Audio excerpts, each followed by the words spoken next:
This will be my last day for a little while. I'm going to be back on Thursday, but tomorrow Al Carlson's going to be in this chair, and so I'll be on Thursday from Washington, D.C. Yeah, going to be making a trek out there to see a friend as he heads over to he's heading over to the Vatican. That's right. He's going to be Joe Donnelly, a friend I've made, former United States Senator from Indiana, is going to be the ambassador to the Vatican. And it's just such a neat story and one I'm going to be part of and see my friend off. So there.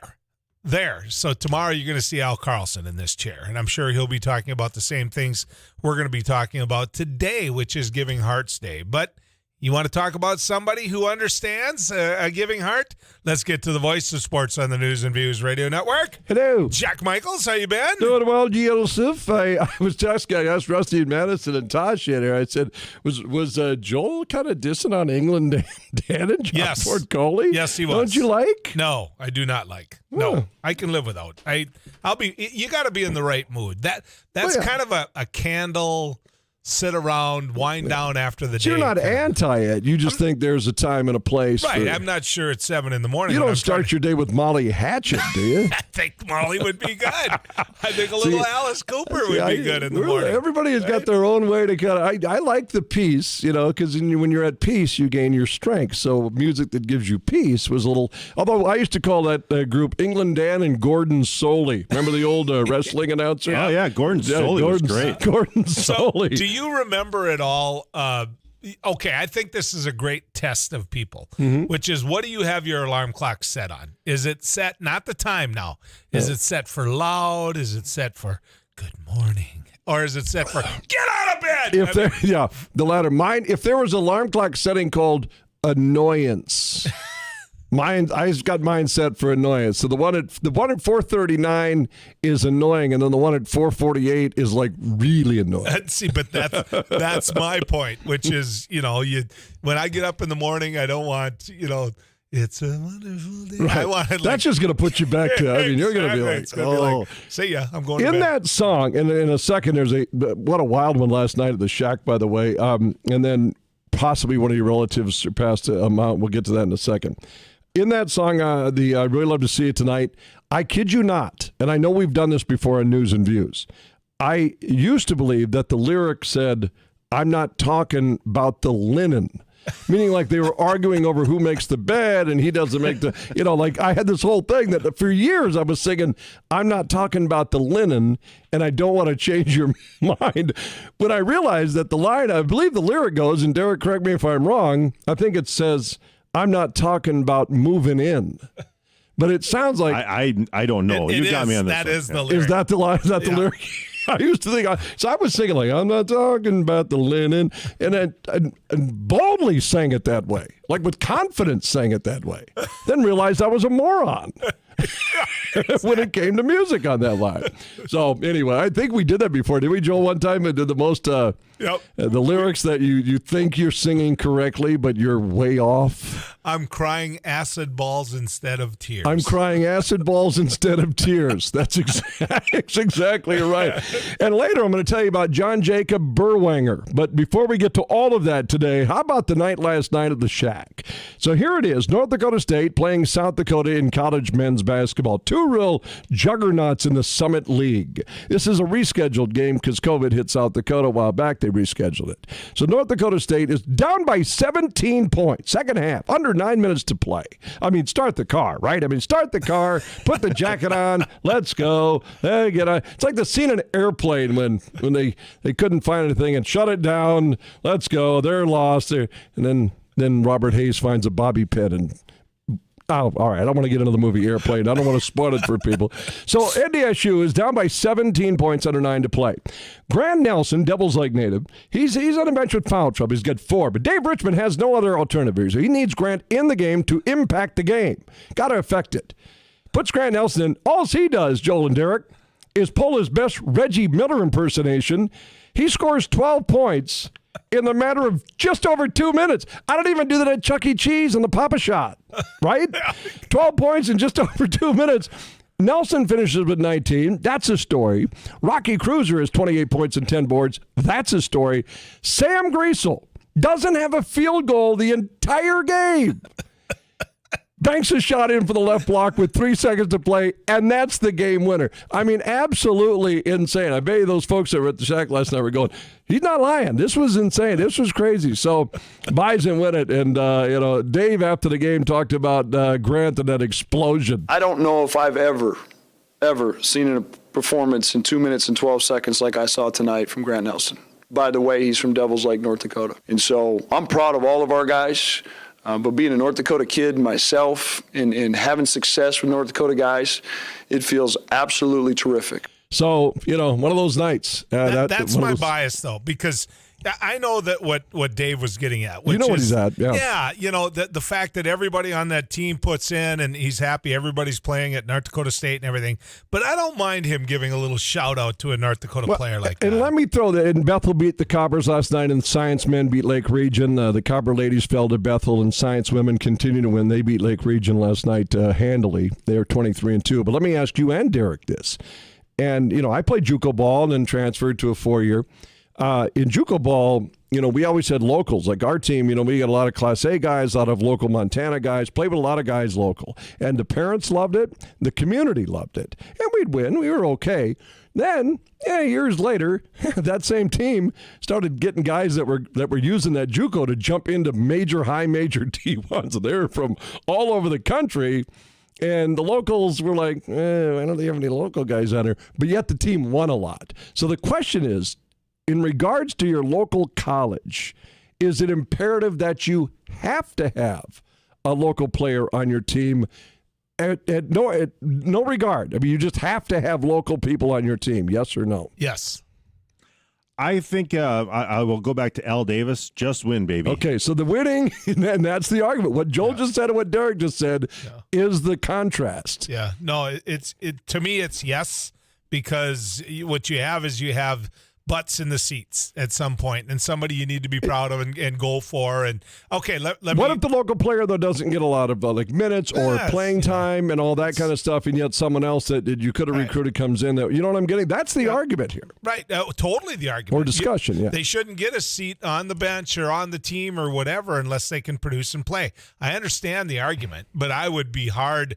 You would find me looking for a local player big time. Okay. And look at Todd with with the Bison, right? Number 70. That kid is from my home area. Right. He's a local, and that rock star. And what you're describing is the best of both worlds. Exactly. You've got somebody that can play, but that's what coaching's for, right? Yeah. Well, and when I was covering the science school there for a while, for a couple of years, and they kind of had a great mix, right? Because they bring a lot of kids from all the country, and then Jamie Malk was there, and he was a kid that a lot of kids from that area would come and see too. So and so then you would see someone like Ridge McKeither go and dunk, and you're like, well, I got to see that guy and see where he goes after that. So I think science does a great job of having that mix. Yeah, and I think and as you guys talked about, and Joel, you said, I think coaches have to, and every coach will tell you that every signing day, it's like, well, we want to get the best local, inside out, local first, and all that, and teams like North Dakota and MSUM and Concordia and NDSU and Science, as Derek says, have had the luxury of being able to recruit locally, win with that, and yet sprinkle in some of that other stuff. And Grant Nelson was a great story. Hey, the Roar has been restored. Bob Roar's in action last night calling the game. We had the fan over at the Palace on the Prairie.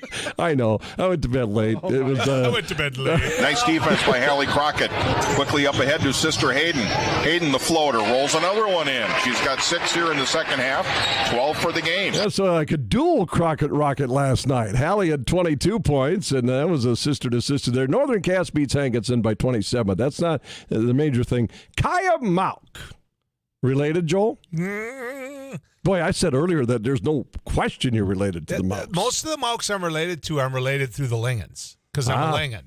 So you're you're a Ling and Mauk kind of lineage. Tell me what capacity, because the Mauks and the Lingens and the Heitkamps are about 20 deep in every family. So, well, at what level aren't you related? Well, I don't know. Well, I mean, I don't want to 6 degrees of Kevin Bacon. This is my kind way of saying who's Kaya Mauk. Right. Kaya Mauk, 17 points, but got her 1,000th career rebound last night for Hankinson. You know who that is? Hankinson, yeah.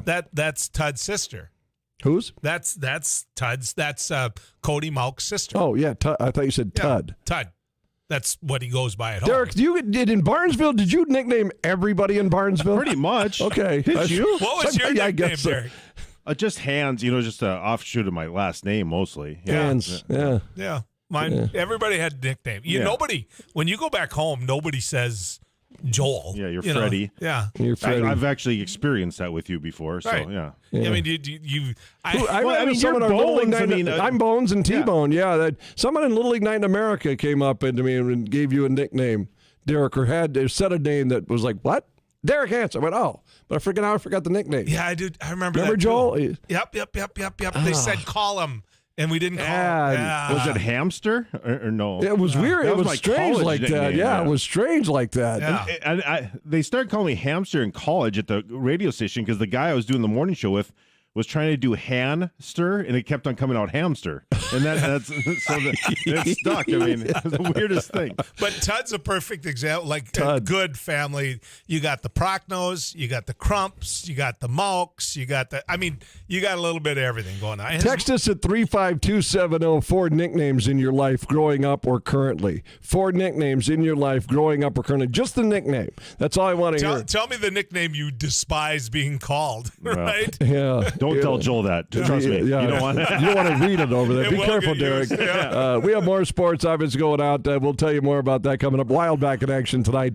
They're at the Winnipeg I got a question for you about the Twin Cities versus Fargo. Oh. Come in here. Okay, Freddie. All right, Freddie. No problem. All right, Hamster. And sports brought to you by our good friend DJ Coulter at American Family Insurance. DJ! Your DJ quote today. Wow.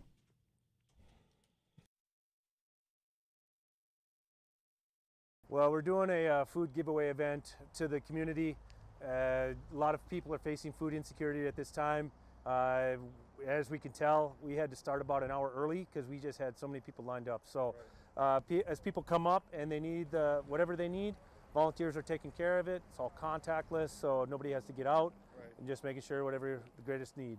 We're just getting the greatest good. We're going until the food is out. As people are coming in, if they need 2 boxes and 2 gallons of milk, that's what we're giving. We don't want to leave anybody out. I was in the hospital, and I saw a flyer on the wall. And all the nurses were talking about taking people down there to get food and stuff. I got out last night, the hospital last night, and I said, man, I'm going to do this. When I came from Williston here, I lived on these streets for 3 years, caring. And that's what this is. That's the way I see it.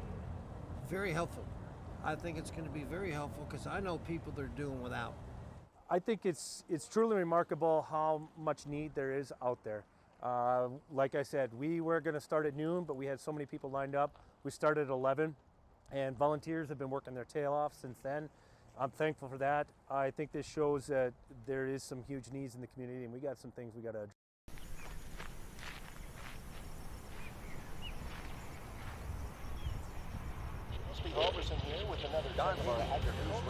Hey, this is Abby Miller with the Derek Hansen, Couch Potato Radio. Did you see that from It Takes Two? Doug Miller with the morning crew this morning. News Radio. Katie Eiler with It Takes Two. This is Jack Michael, Voices Force. Joel Heitkamp here on the Mighty Sarah Heinrich. Tyler Access, your home. The Mighty 790 and 104.7 FM KFGO. The names you know, the voices you trust.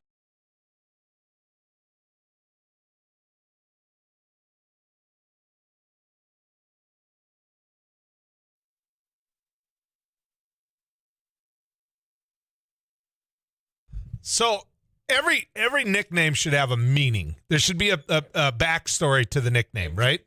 Right? Like T-Bone when I was thinner. Right. It doesn't work so much now. Right. But, this one buddy of ours, his nickname is Eat Fresh. Huh. Yeah. Yeah. He weighs about 320, and he never passes a Subway without pulling in. So we call him Eat Fresh. Never mind. I'm just going to say Eat Fresh. I'm not going to say his name, Donnie Terre. We have, I had Rodney, Chuck. I always get a kick out of the poor kids who have their father or grandfather had a bad nickname, and then that carries down. You ever seen that? I've seen that with Butches before and a few others. That's kind of funny how that works. There's guys back home who have multiple nicknames. Right. Like there's Muck and Fonzie. They're the same one, right? There's Ulf and Grizz. Ulf? The guy Grizz shaved since he's been, 3. Right. That's my buddy Todd. And every bigger person was always tiny. Yeah. One of our buddies listened to us. Remember yesterday I mentioned my cousin with the busted foot?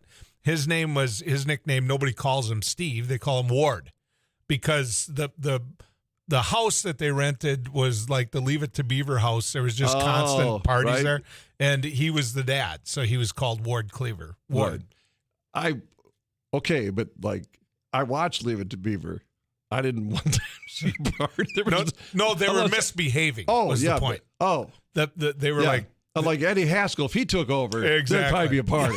Yeah, there was no party at the Cleaver house. Sorry if I missed June. I was getting confused there. June wasn't letting any of that happen. This was like the Leave It to Beaver on steroids. Animal House, the Animal House version of Leave It to Beaver. Exactly. I got a text in here about that NDSU USD game last night. The history almost repeating himself. Russ Archambault Jr. plays for South Dakota. My buddy Mike texted and he goes, I almost had flashbacks when Russ in 95 hit a buzzer beater to win it. I think I called that game, Russ Archambault. And then his grandpa in 73 in the state A semis hit one. So it's almost, speaking of generations, Derek, I almost saw that would have been generation knock one in, but SU prevails. I mentioned, I forgot to tell you about, what's his name? And that was close. I saw the video of that. That was really close. John Berwanger, college football player, referee, first NFL draft pick on this date, 1936, but never went pro.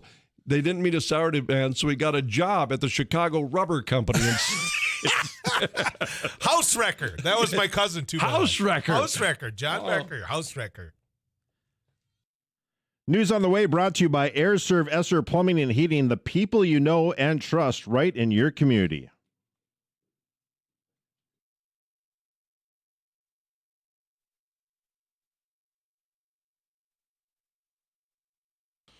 KFGO News, Fargo-Moorhead. It's 8:30, currently clear, 32 degrees. I'm Madison Quinn.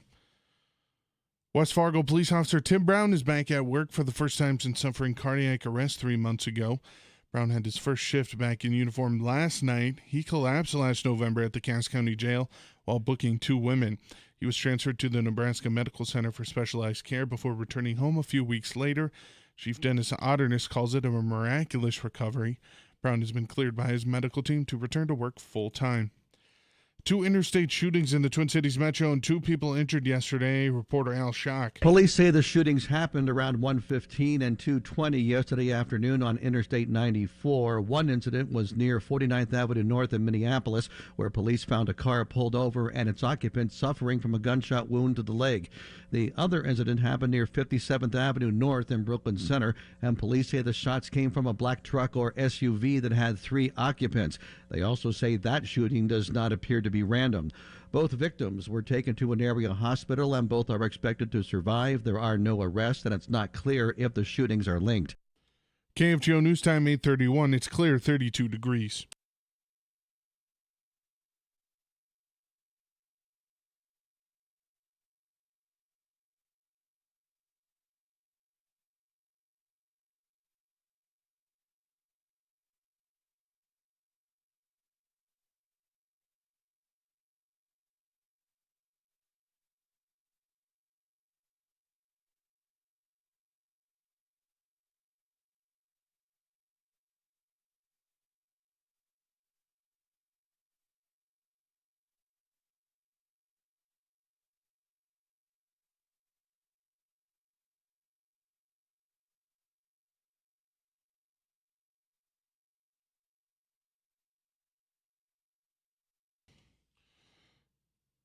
.33 degrees and clear in Fargo-Moorhead.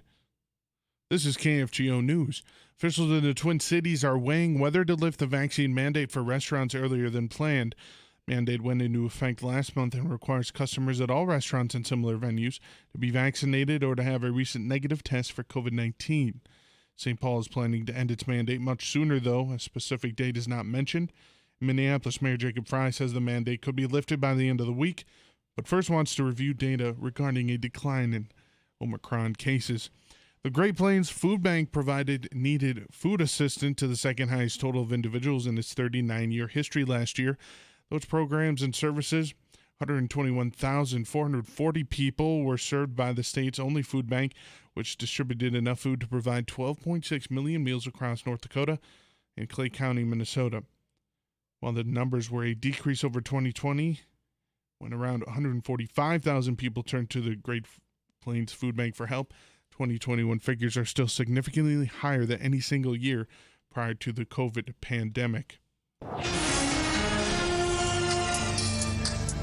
KFGO Weather Center forecast powered by Acme Tools. When Mother Nature decides to hit, your power goes out. Your Generac home standby generator, it goes on automatically. Never feel powerless again. Let's head into the weather cave, catch up with KFGO's chief meteorologist, Tom Szymanski. Weather brought to you by Hero, Fargo's healthcare equipment recycling organization. Looking for you to help on Giving Hearts Day. You can set up your donations now by visiting givingheartsday.org and searching for Hero. Forecast-wise, we're looking at gusty wind to be developing. Partly to mostly cloudy sky will be developing as well. The wind will increase out of the west. 15 to 35 and gusty. And there's a chance for some light snow showers and or light rain showers, primarily midday and afternoon. High temperature close to 38. Windy tonight, chance for light snow showers before midnight. Light rain may be mixed in early, 24. Northwest wind at 15 to 35. And tomorrow, mostly cloudy, windy, scattered flurries. Morning high of 25, then steady or slowly falling. North to northwest wind at 15 to 35 miles per hour. With Thursday looking windy again, mostly cloudy, chance for light snow, light rain, or the dreaded mixed bag. Look for a high of 34. Friday, windy, mostly cloudy, scattered snow showers. Morning high of 20, then falling temp. And then the weekend, both days, partly sunny and breezy. 14 on Saturday and about 24 on Sunday. A west breeze right now at about 15 miles per hour. And currently, Moorhead checks in with 28, 30 at the airport, 32 at the KFGO Weather Cave. Good morning. It's a mixed board on a Tuesday morning in the grain market, seeing March corn down 2.5 cents at $6.32. December at $5.79, 2 cents lower. March soybeans down 7.5 cents at $15.75. New crop November at $14.11, down 4 1/4. March wheat a nickel and a half higher at $9.26. September at $8.97, a nickel higher. In the cattle market, March feeder cattle 20 cents higher at $165.23. April live cattle 55 cents lower at $145.88. And for April lean hogs, 15 cents lower at $101.13. With your markets, I'm Farm and Ranch Director Sarah Heinrich for the News and Views Radio Network from the Enterprise Sales Ag Studio. Enterprise Sales of Valley City, your grain handling and storage experts.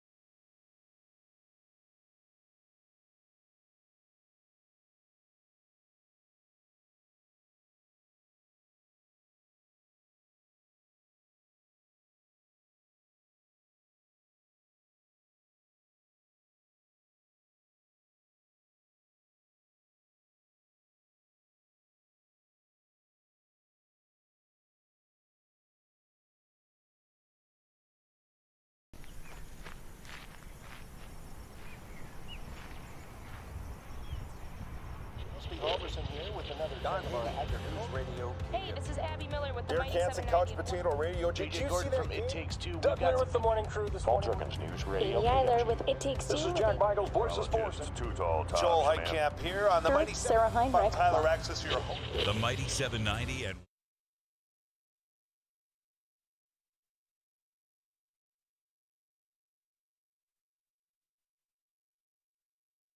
She's a ball of energy, ladies and gentlemen. Pinovich is in the house. How are you, Ben? I am great, Joel. Thanks for having me on. Oh, it is good to have you here. We're going to talk a little bit about Lend a Hand Up through the Dakota Medical Foundation. Tell people what it is. Lend a Hand Up is a giving platform. It's a helpful tool for people to raise funds for their coworkers, friends, family members who are hurting because of health issues primarily. But we've also expanded to help people who have some sort of a traumatic event. Maybe they have a fire in their home.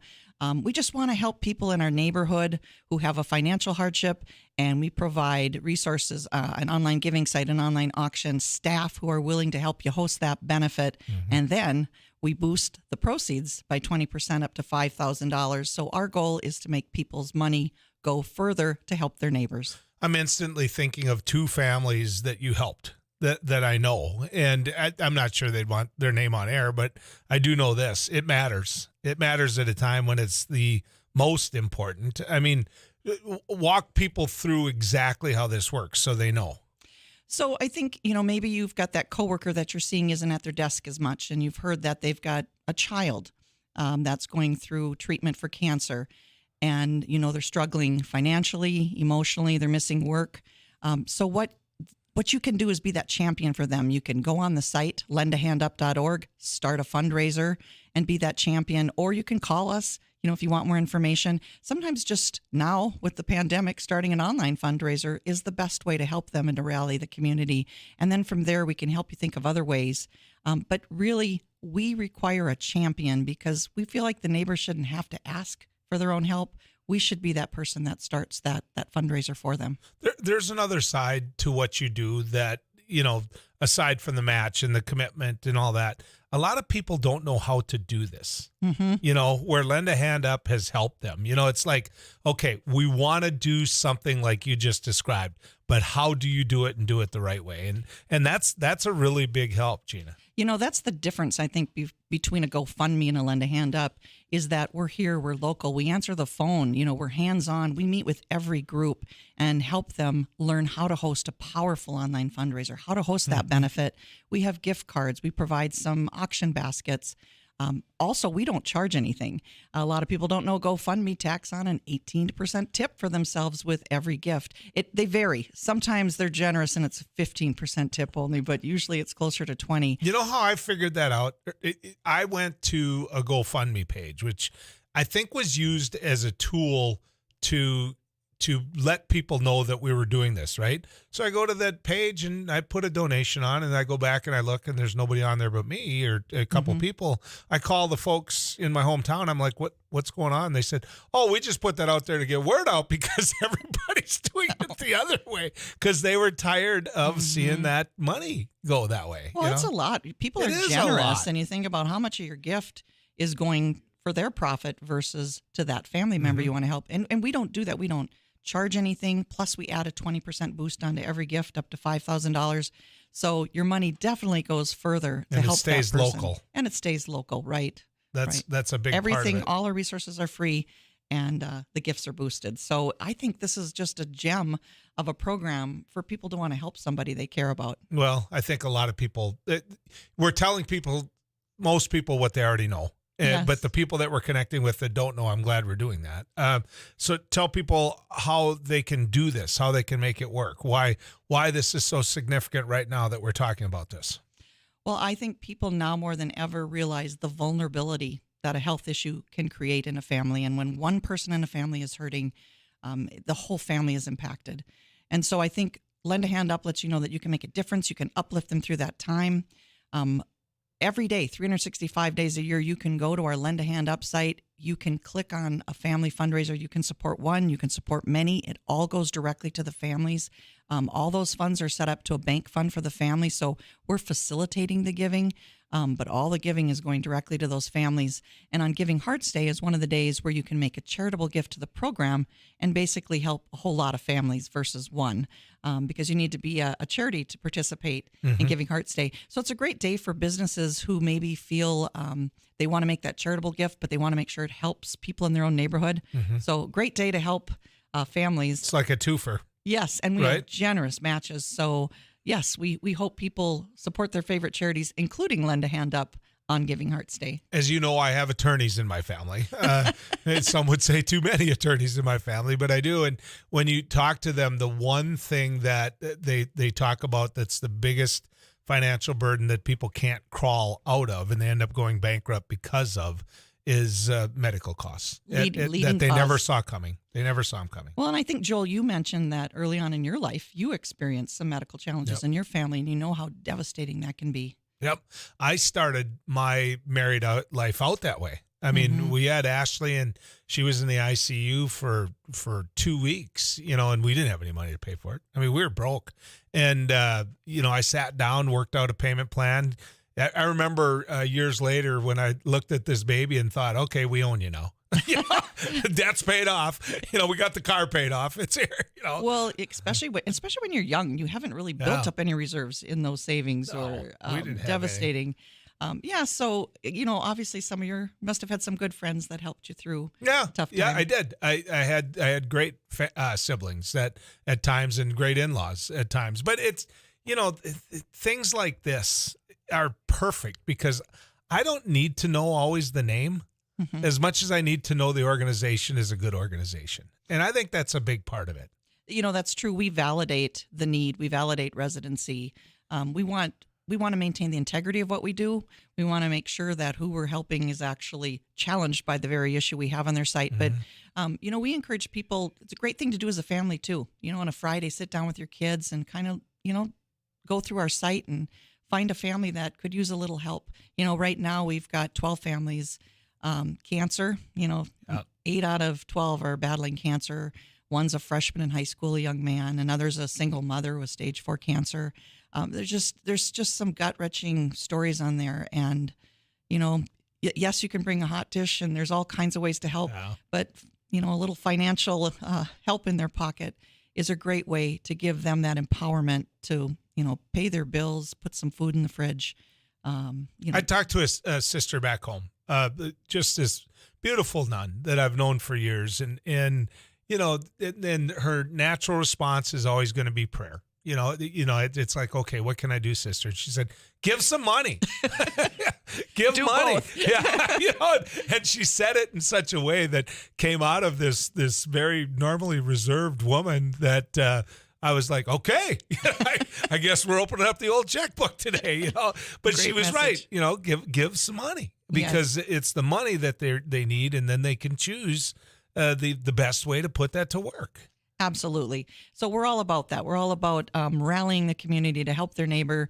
Go to Lend a Hand Up to learn about some families that you can help. On Giving Hearts Day, we've got the big, bold Giving Hearts Day link right on our page. So you can either go to Lend a Hand Up or you can go to givingheartsday.org. Either way, to make a gift. And today's the last day. Is either way that match going to be there? Yes, either way. And today's the last day for scheduled giving. So if people want to go and make that Giving Hearts Day gift today, otherwise, tomorrow there's lots of tallying and getting ready and for the big day on Thursday. That's a good point. It ends. The online, you got to wait until Thursday after today. Yes, Thursday right? Midnight until 11:59. You can make those gifts online. It's such a neat program. It really is. And the way you guys do this is just fabulous because, like I said, I know 2 families right away, right off the bat. And I don't think it'd be fair to say their names, but they're back in my home country where they think you guys are angels. So they appreciate it. So. Well, and I hope others get that message. And if somebody's out there today and wants to start a fundraiser for somebody they care about, go to lendahandup.org, start a fundraiser, call me. My name is Gina. I'm always looking forward to new ways to help others. And I can tell you this, if you can't work with Gina, then you shouldn't call because you can work with her. She's dedicated. She's a ball of energy, and she's always got a smile. So put that to work. Anything else we need to get out there? Giving Hearts Day, this is a great one to go to is what we're saying. 24-hour giving event starts this Thursday, February 10th. You can donate financially. You can pledge to volunteer goods or services. There's sweepstakes going around. I mean, there's just all kinds of fun happening on February 10th at givingheartsday.org. And let me repeat what Sister Mary Louise said. Give money. Yes. Give and pray. Yeah, exactly. Gina, thank you. Thanks for coming on. Thank you, Joel. I appreciate it. When we come back, we'll talk a little bit more about Giving Hearts Day and some of what's cooking out there. Derek and I both went on the Veterans Honor Flight.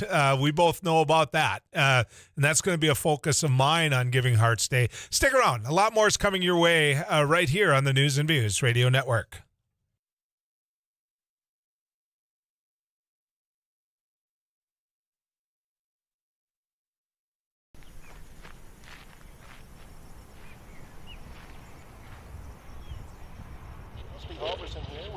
News Radio. Hey, this is Abby Miller with the Derek Mighty Hansen, Couch 790. Potato Radio. Did you see that? It Takes Two. Doug Miller with the morning crew this morning. News Radio. Katie Eiler with It Takes This Two. is Jack Michaels, Voices Force. Too tall. Joel Heitkamp here on the Mighty Sarah Heinrich. Tyler Axis, your home. The Mighty 790 and 104.7 FM KFGO. The names you know, the voices you trust.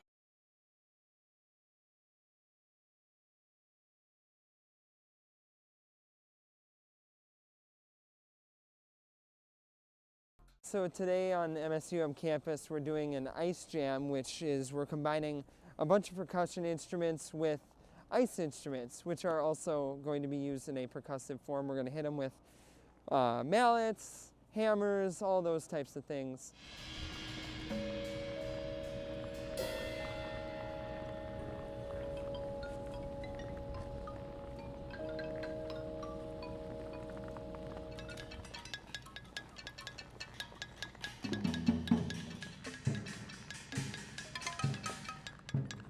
Today is all improv, so we're all just kind of working with ideas that we just kind of think of as we go, and we kind of play off each other, and it's fun to collaborate but also have a sense of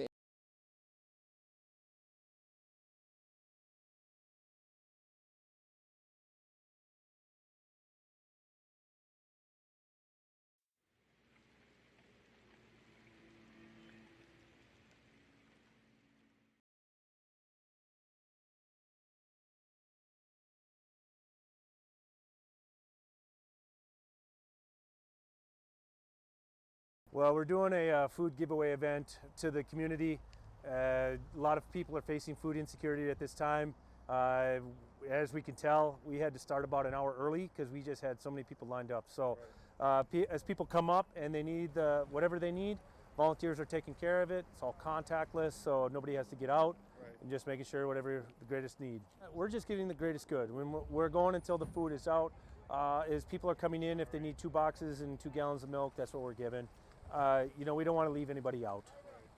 I was in the hospital, and I saw a flyer on the wall.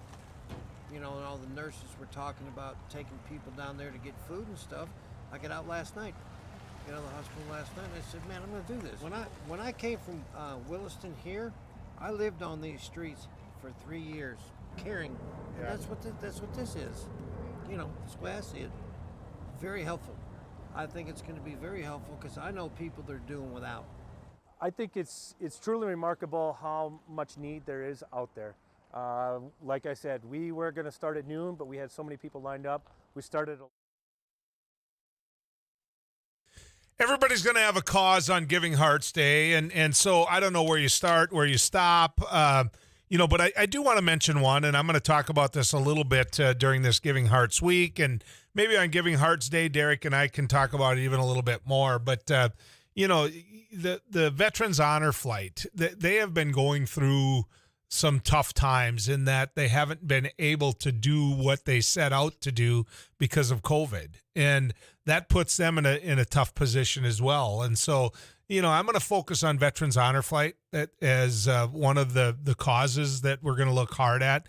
Derek and I both have gone on one of those honor flights. I've gone on a couple more than Derek, but when you go on them, that's a life memory, isn't it? Yeah, for sure. I'll never forget going. When I went to Washington, D.C. for the tour of everything, I was a senior or a junior in high school. So we're talking 1990, right? And how much things have changed in D.C. And then to be able to go see those same monuments with so many people who have served this country, I just get goosebumps thinking about it. My line of work took me there so many times between being in politics and public service that way and lobbying for money for my water district and trying to back in the Quentin Burdick, Kent Conrad days where you had these powerful men that could basically deliver the goods back home, call it what you want. But these water systems were built in large part because of money came down from D.C. So I spent a lot of time out there knocking on doors, trying to get the money to do what I set up to do. And so I knew it from my 20s and my 30s and my 40s. And heck, I'm going out there tomorrow. So I know the town. I know where I'm going. You take these veterans out there who are the very reason there is a capital of freedom, like Washington, D.C. is. And then you see some of them that are there for the very first time. They're there, and you get a chance to sit down and talk to them and see what effect those monuments have on them. And you see how important that trip with the honor flight was. I feel really, really spoiled when you're sitting there next to a veteran and you try to find out, are you okay? And he goes, I never thought I'd get to see this city. Yeah. And it matters, doesn't it? Yeah, no question. I think for me, right when we got there, when you and I went, we went right to the Tomb of the Unknown Soldier, right? And it was hot that weekend. I don't know if you remember how hot it was. It was really hot. But I think that's, there was no waiting, right? We threw him right in the fire of one of the most emotional things that you can see, right? Just the discipline with the Marines there. It's amazing. So that really kind of got it off, and just everything else was pretty glorious from there. So yeah, it was something. One thing I did not get to see was the, before, because it didn't exist at that time, was I think it was the Korean new memorial, right? With just that is unbelievable. Right across the mall from the veterans. Yeah, and people from the Vietnam. And people say, you should see it at night. And so next time I go to DC, I do want to see that at night because it's really well done. It's just amazing. That was one of my favorites, just to kind of look at that, and it's really got an aura about it. It's a story I know I've told, but I want to tell again in case some of you haven't heard it. But at the Tomb of the Unknown, you've got the 21 steps. You've got these guys are just in the most wonderful shape you can possibly in. These Marines make a commitment to not drink alcohol, to stay at a certain weight. They have to be a certain height. I mean, it is like a machine they're guarding, and it's the greatest honor that they can have as a Marine. But there's a protocol, the click with the shoe. When they see these Veterans Honor Flight folks who get a special spot, you get to wheel them around towards the front of the tomb itself. It'll be just right off to their side, so they get as close of a view of these Marines as you can possibly get. The one thing that they were instructed not to do was ever drag their foot, ever drag their foot, so it's click, click, but when they see those old veterans, they drag their foot as a symbol, it's a sign of honor. And I have to tell you, I've been there, I've seen it. It gets me every time, because these guys follow orders and they do what they're told to do. But in this one little instant, they basically said, you know what? Yeah, I got to do this. And they finally just gave up trying to get him to stop because it was that important to them. I'll never forget us coming back to the airport too. And you probably remember the gentleman. I get goosebumps thinking about this too. As we were walking through, and you get a little special treatment going through TSA, going on these honor flights, and a gentleman stopped, and he was in civilian clothes, and he stopped and he saluted as they all walked by. I'll never forget that as long as I live. And some of the volunteers asked him. He says, "Hey, I'm a former military guy, served in Iraq, whatever, and just that those guys mean so much to me." So that was amazing. Then you get off at Ronald Reagan Airport, and you get these guys off the plane, and some you're pushing in wheelchairs, and some you're helping with their walker, and all of a sudden the whole place starts clapping. Yep. The whole gate area, and then it goes on, and it starts clapping, and that Veterans Honor Flight is very important. What they do. Hopefully we can get that rolling again soon, man. And here's the other part. You're going to have some too. You're going to. This is a format to do that. If you've got someone, some organization you want to call in and put a little plug in for, this isn't an exclusive little club here on News and Views. You go ahead and do it. You say, look, this is on the Giving Hearts Day list. Take a look at this one. This one's worth it. I want to make sure you get that opportunity as well. So. When we come back, we're going to get a chance to visit about what's going on with our tribes here in North Dakota when it comes to redistricting, when it comes to an argument about rights, mineral rights. Well, a lot of it's going on. Stick around.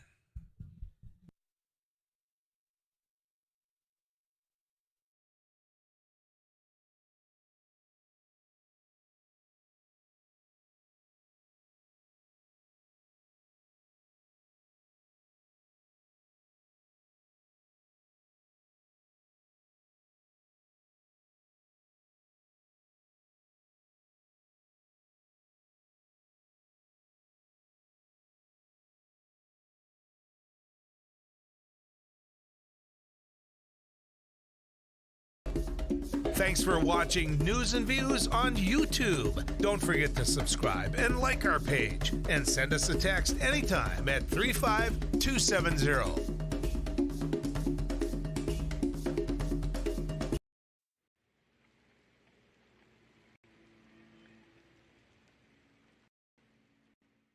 Well, we're doing a food giveaway event to the community. A lot of people are facing food insecurity at this time. As we can tell, we had to start about an hour early because we just had so many people lined up. So as people come up and they need whatever they need, volunteers are taking care of it. It's all contactless, so nobody has to get out, and just making sure whatever the greatest need. We're just giving the greatest good. When we're going until the food is out. As people are coming in, if they need 2 boxes and 2 gallons of milk, that's what we're giving. We don't want to leave anybody out. I was in the hospital, and I saw a flyer on the wall. And all the nurses were talking about taking people down there to get food and stuff. I got out last night, the hospital last night, and I said, man, I'm going to do this. When I came from Williston here, I lived on these streets for 3 years, caring. And that's what this is. That's the way I see it. Very helpful. I think it's going to be very helpful because I know people that are doing without. I think it's truly remarkable how much need there is out there. Like I said, we were going to start at noon, but we had so many people lined up. We started at 11, and volunteers have been working their tail off since then. I'm thankful for that. I think this shows that there is some huge needs in the community, and we got some things we got to address. So today on MSUM campus, we're doing an ice jam, which is we're combining a bunch of percussion instruments with ice instruments, which are also going to be used in a percussive form. We're going to hit them with mallets, hammers, all those types of things.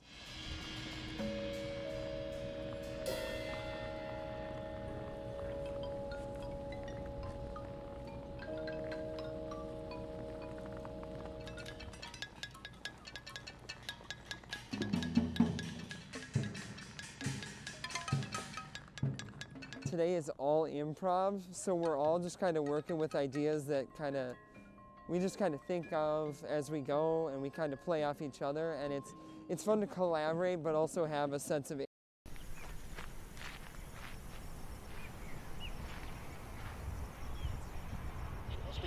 here with another News Radio. Hey, this is Abby Miller with the Derek Hansen, Couch Potato Radio. Did you see that? It Takes Two. Doug Miller with the morning crew this morning. News Radio. Amy Eiler with It Takes Two. This is Jack Michael, Voices Forces. Joel Heitkamp here on the Mighty Sarah Heinrich. Tyler Axis, your host. The Mighty 790 and 104.7 FM KFGO. The names you know, the voices you trust.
You know, we've been joined by a number of other great folks out there in the radio world, but we got to clean up some things before we start.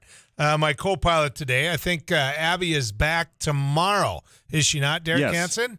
But Derek, provided she doesn't have 15 flights canceled or whatever, but, yeah, or she tests positive. Oh. That's the big fear. Yeah, that's true. Sue was down with Brooke and her family being nanny down in Mexico for their family vacation, and their big fear was how they would test coming back in.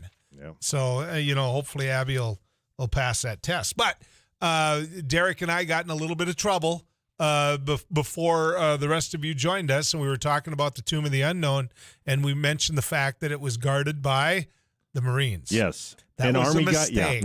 Army guys straighten us out in a hurry. And what always confuses me on that is the uniforms are kind of similar. You and I don't know the exact like these military guys do. Obviously, the guys who have served are much smarter than us on many different levels. But the dark tops and with the kind of the lighter pants always screws me up on that. And I knew better once it came out of my mouth too. So I apologize. Well, I can say this, that you don't want to get that wrong unless you want to get your phone lines going.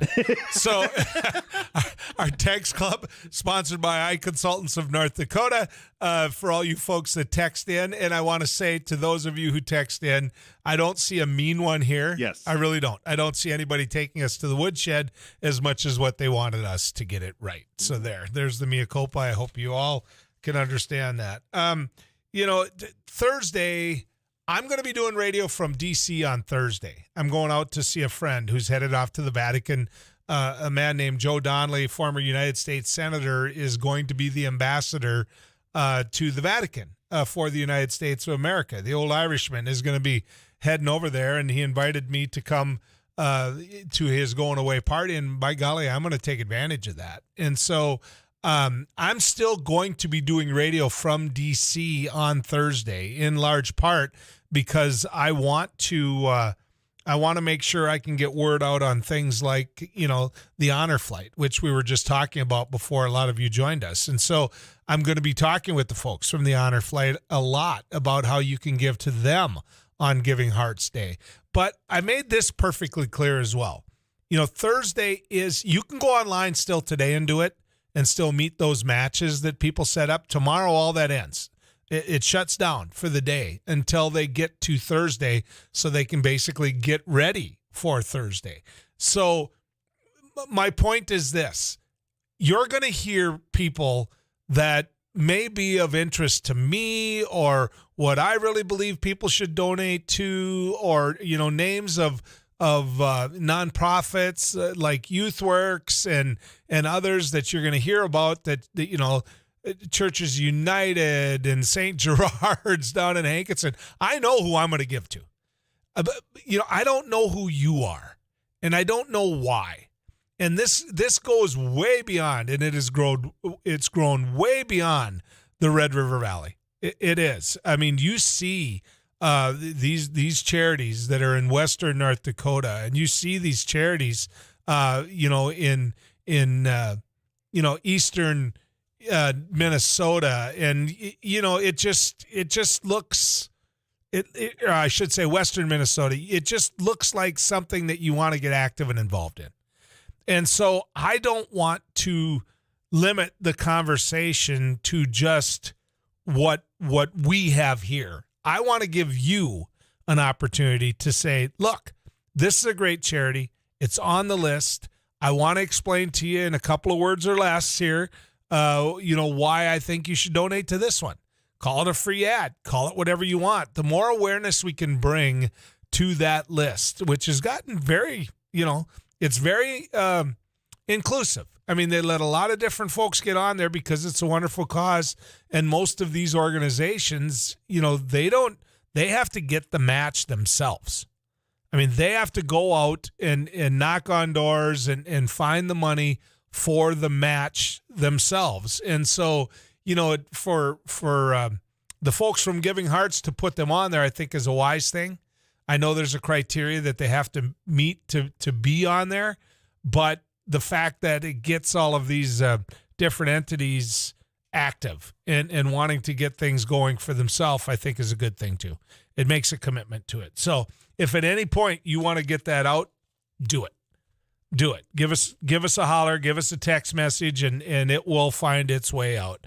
And we will make sure that hits. Now, we're going to have the folks on from Derby for the Vets today.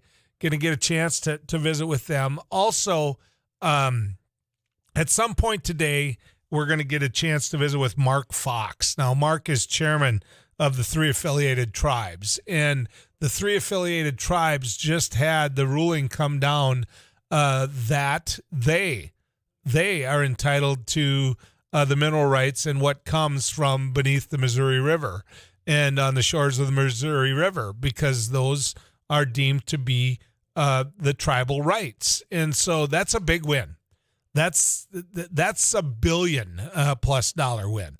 It's a lot of lost revenue to the state of North Dakota, but where this goes is going to be quite interesting. So we'll visit with Mark Fox about that a little bit later. Also, we're trying to tie in with someone with the Spirit Nation or the Turtle Mountain band of Chippewa, the nation there, because what we want to do is we want to make sure people understand why they have filed a lawsuit, which they have, against the state of North Dakota, that entails legislative redistricting.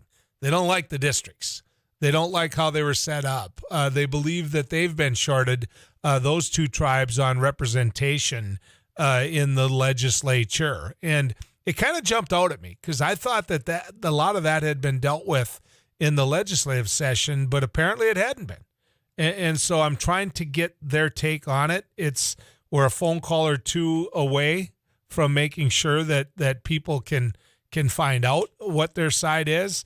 But the interesting thing to me about all of that is they filed a lawsuit, and then a ruling came down from the Supreme Court, I think yesterday, about Alabama and how Alabama had gerrymandered some of these districts that entailed and put and dealt with certain minorities in certain ways. What a shock, Alabama, right? And the Supreme Court upheld Alabama. So that doesn't shock me as well. The Supreme Court, at a 5-4 vote, upheld what Alabama did with gerrymandering when it came to minorities. And they had a legitimate case, a legitimate argument. I don't know if that's true here in North Dakota as much as I want to hear the case. Now, let's get to Elsie. Elsie, you're on News and Views. Thanks, Joel. I wanted to share with you, yesterday I sent out a little note to my grandkids who don't live here. They live off into Minnesota, far enough away I don't think they have any of the Giving Heart Day on this particular thing. And I said, this time, instead of sending Valentine gifts to you, I'd like you to pick out a charity from Giving Hearts Day, and I'll donate in your name. So I picked out a few that I'd like to give to, and one of them was women's rights. And my little 12-year-old granddaughter said she'd like to do my number 4, which was Frostfire Park Pembina Gorge Foundation. And her brother wanted to do that one, too, because the kids had come up here and gone to camp. And but she said she wanted to donate to the one about women's rights because she feels very strongly about women's rights. Now, that's a 12-year-old girl that wants to donate her own $10. Elsie, somebody raised those grandkids right. You must be smiling and pretty proud. I am. What a perfect way to do it as well. What a perfect way to give and to, there's so many things that grandparents like you and I, Elsie, have bought that leave us later on shaking our heads saying, what the heck did we buy that for? This toy or that toy. And what I've started doing, Elsie, is just putting money into a college save account for the kids. But yeah, I think you're right. I mean, this is the perfect time. I never thought of that. I'm gonna call my grandkids and tell them the same thing. That go through the list, pick out what you want. Here's my suggestions, and I'll donate to it. So great idea. See, now I learned something. And on that page, it does say a special, and I said in honor of. I mean, you can do that or in memory of. So that also, gets them out there knowing that their name is there. Yeah.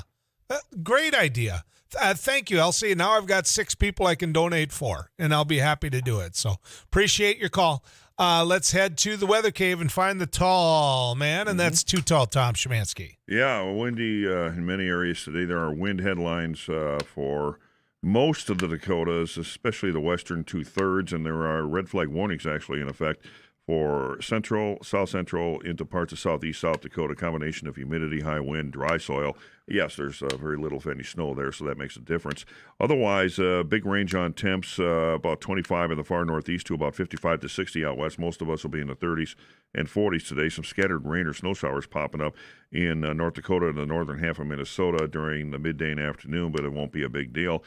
Tonight, 20s and 30s of scattered snow showers, mainly in northern Minnesota. There could be an inch or two across the far north central through the eastern parts of Minnesota. That'd be about it. And steadier falling temps tomorrow, 20s, 30s, and 40s, as a strong northwest wind brings in colder temperatures with a few snow showers or flurries here and there. After that, it warms up again on Thursday. Could be some light snow, light rain, or light mixed precip moving on through yet again, then cooling off again on Friday. Temps right now are in the teens and 20s across the central and eastern part of Minnesota, 20s and 30s western Minnesota, and in North Dakota, everybody's in the 30s and everybody's in the 40s, or at least most folks are in South Dakota. Too Tall's town of the day is Hillsboro, North Dakota, where it's 31. I'm meteorologist Tom Szymanski from the News and Views Regional Weather Cave. Thank you, Tom. Appreciate that. When we come back, we're going to get a chance to talk about what's going on with the tribes. Also, get your take on legislative redistricting. It seems as though part of the discussion is that the Turtle Mountain and Spirit Nation should have been put in the same legislative district. Geographically, they're 90 miles apart from each other. Should they have? Well, I think they can make a case why they should have been, but we'll get your take as well today. Let's get you to Highway Service Polaris. The job that they do is, well, it's outstanding. I've told you about my Polaris Ranger and what it does for us, both in the area of work and fun, and a lot of fun. I mean, you hook the toboggan to the back of that Polaris Ranger, you throw the grandkids on the back of that, and you're going to have a blast. And they're going to come in just little bundles of snow, and they've got a memory for a lifetime. And you couldn't do that without that Polaris Ranger. And yet still be able to get the plow out and take care of the driveway, which, by the way, it's the only tool I use on a driveway on the side of a hill, right? And it gets the job done. It does. I've only had to put the chains on it once, and when I put the chains on it, I hit the lake with it, and I could go through anything. So, yeah, it's got some juice behind it. And where are you going to find it? Well, you're going to find it at Highway Service Polaris. They're right on Highway 11 on the east side of Hankinson. Who are you going to see when you get through the door? Well, you're going to see Mike, and you're going to see Kelly, and you're going to see their staff, which is absolutely fabulous. A handshake means a lot to those guys. If they say they're going to do it, they do it, which is why I love doing business there. HighwayServicePolaris.com. HighwayServicePolaris.com.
Thanks for watching News and Views on YouTube. Don't forget to subscribe and like our page, and send us a text anytime at 35270.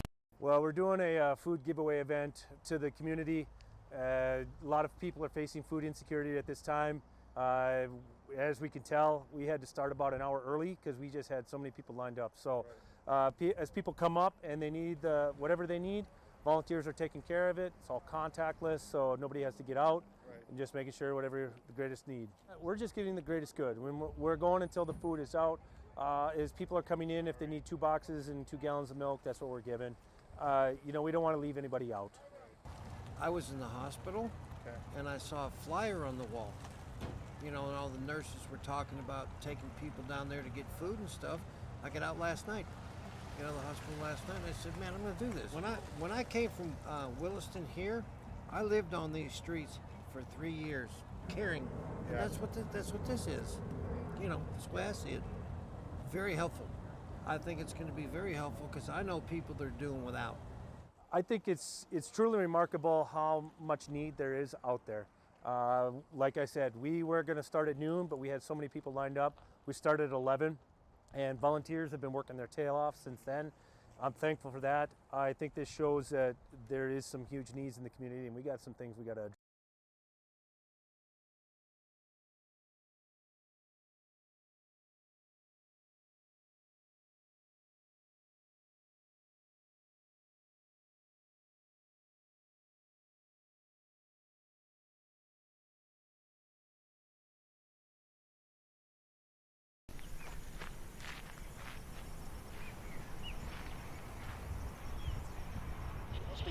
Here with another News Radio. Hey, this is Abby Miller with the Derek Mighty Hansen, 790. Couch Potato Radio. Did JJ you Gordon see from that It Takes Two. Doug Miller with the morning crew this morning. News Radio. Amy Eiler with It Takes Two. This is Jack Michael, Voices Forces. Too tall, Joel Heitkamp here on the Mighty Sarah Heinrich. Tyler Axis, your host. The Mighty 790 and 104.7 FM KFGO. The names you know, the voices you trust.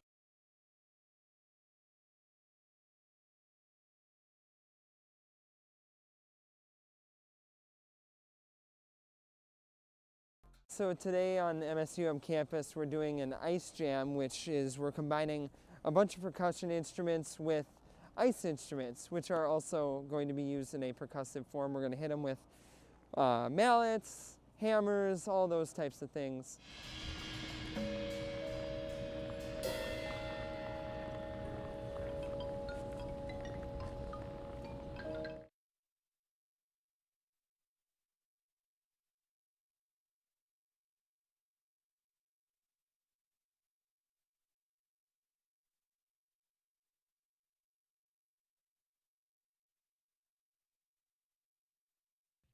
Welcome back to the News and Views Radio Network. Joel Heitkamp, your host. Derek Hansen's got the keys to the car behind the board here, and he's producing. Abby Miller will be back in this chair tomorrow, and so you'll be able to hear that. Don't look so happy about it. You've enjoyed our stint together. It's fine. Yeah, it's fine. It's just, She's texting me, and she just said she's heading to the airport in 35 minutes. Oh, okay. And okay, so here's the question for you, D. Right? Mm-hmm. You've got this coworker that you get a chance to work with every day. Right. And she's on vacation. And then you find out something comes up on short notice, and you're going to take off, which I'm going to do. So a couple of days this week, I'm going to be gone.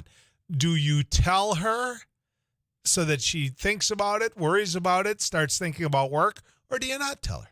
Well, me, I tell her if it's on her mind. You like to slowly, Chinese water torture people. I am not. I never told her anything. I know, but so. I think right now. So it's just the drip you enjoy watching of all this. That is not I just know you so well. No, I mean, seriously. Not true. I think she's listening at the airport on the app is what I think's happening. But here's the thing. I honestly, she didn't know until she heard us this morning. Oh, see, I know she didn't. And here's the problem is that I tell you this all the time too. When you're on vacation, don't listen to this. We encourage everyone to listen to News and Views. Right. But when you're working here, get away from it for a while. You tell me that all the time. All the time. And how many times do you hear I do it? Yeah, well, it's just annoying. I mean, like here you are on Never. vacation and I'm filling in for you on the show and then I get a text message. I'm like, go mow the lawn or something. Listen to some music. I mean, go listen to the Rolling Stones. See, and I have to. And you know me, I work here a lot. I don't mind, but I need my vacation. And when I need my vacation, I need to recharge. And listening to politics or Major League Baseball arguing with the players and all that, I can't do it. I just gotta let go. So, how many years now? We worked together. We didn't work together. Now we're working together again. Have we worked in the same building? Off and on since 2005. Right. so we've been around each other. And before that, we worked around each other a lot because I was here guest hosting Fred Schultz a lot then, right? So we've known each other for a long time. I have never been good at doing things vacation-wise, spur of the moment. No. Never. I mean, this is so out of the norm for me to get on a plane tomorrow, go to an event that I found out about last week where he said, hey, would you come on out? And I'm like, why wouldn't I? Exactly. And here's the thing, though, D. I think it's because I turned 60. I do. I think it's because I'm like, well, wait a second. I'm 60 years old. If not when, here's the deal. I'm gonna go. Well, I'm honestly going to say this. So at the home base here, the News and Views Radio Network, there's a great man by the name of Dick Foyt. He was the general manager, part owner way back when. And he said in a meeting one time, he goes, some of you guys haven't taken your vacation. In this upcoming year, I want you to take your vacation because you need to recharge your battery. It makes you a better employee when you come back. And I've lived that. I took that advice. I lived it. And I as you know, I encourage everyone here to do that because I really think it does matter. We just burn out. And this is not a physical strain job by any means, but you have to be mentally on all the time. Yeah. And that does drain you a little bit. So. See, for me, what you don't do well is when you're not here, you don't do a good job of getting away from the radio, though. No. Right? I mean, we've got a good friend that we get a chance to work with, Doug Lear, who I think listens all the time. He can listen out of the corner of his ear, and he doesn't make it a priority, but he does listen at different times of the day. I'm pretty good at going out to the fish house and listening to the tunes. I'm better at the summer, right? I mean, the fact that it's doing the lake thing. This time of year when I don't have anything else to do anyway, what the heck? I might as well get what I need to do. But as long as I get my 2 weeks in Florida here coming up this spring to recharge, I'm good. And I'm going to be taking some time with my wife there too. Yeah. But unlike you, and you got mad at me when you heard this, I'm going to be doing some radio. I know. There, well, so. I don't mind you doing a little, but yeah. Little goes as long as you're not way, doing the whole 3 weeks or something. When we come back, Mark Fox is going to join us. He's chairman of the 3 affiliated tribes. Let's talk about the rights to some oil under the ground.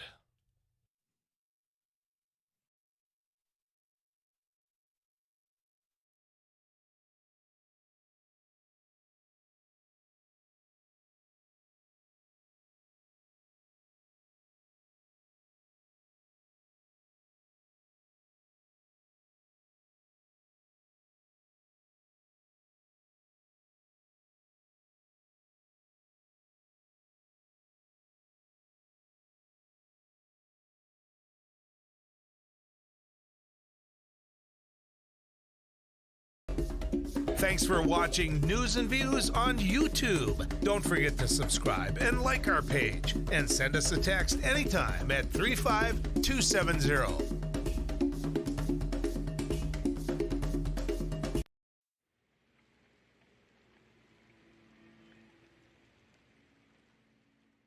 Well, we're doing a food giveaway event to the community.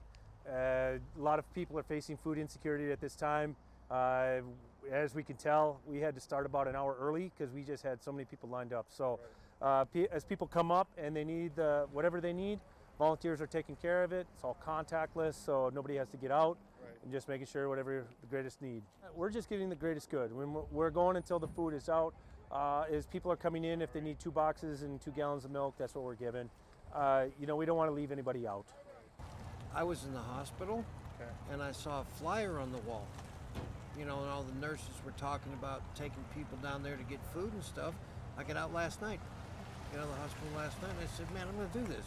When I came from Williston here, I lived on these streets for 3 years, caring. And that's what this is. That's the way I see it. Very helpful. I think it's going to be very helpful because I know people that are doing without. I think it's truly remarkable how much need there is out there. Like I said, we were going to start at noon, but we had so many people lined up. We started at 11, and volunteers have been working their tail off since then. I'm thankful for that. I think this shows that there is some huge needs in the community, and we got some things we got to address.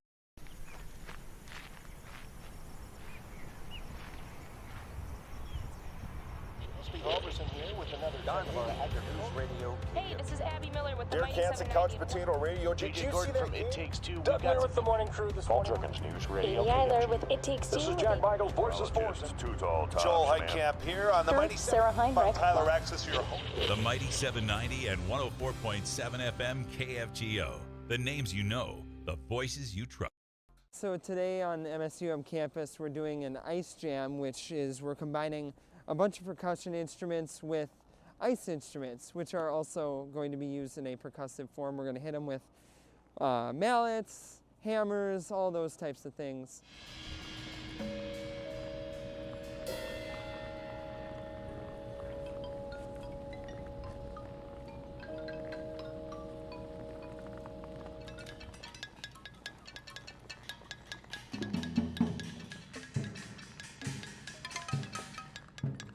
Today is all improv, so we're all just kind of working with ideas that we just kind of think of as we go, and we kind of play off each other, and it's fun to collaborate but also have a sense of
All right, let's get to, in a little bit, we'll get a chance to visit with Mark Fox. Mark is the chairman of the United Tribes, the three affiliated tribes, I should say. And, Mark is, I have a lot of respect for Mark.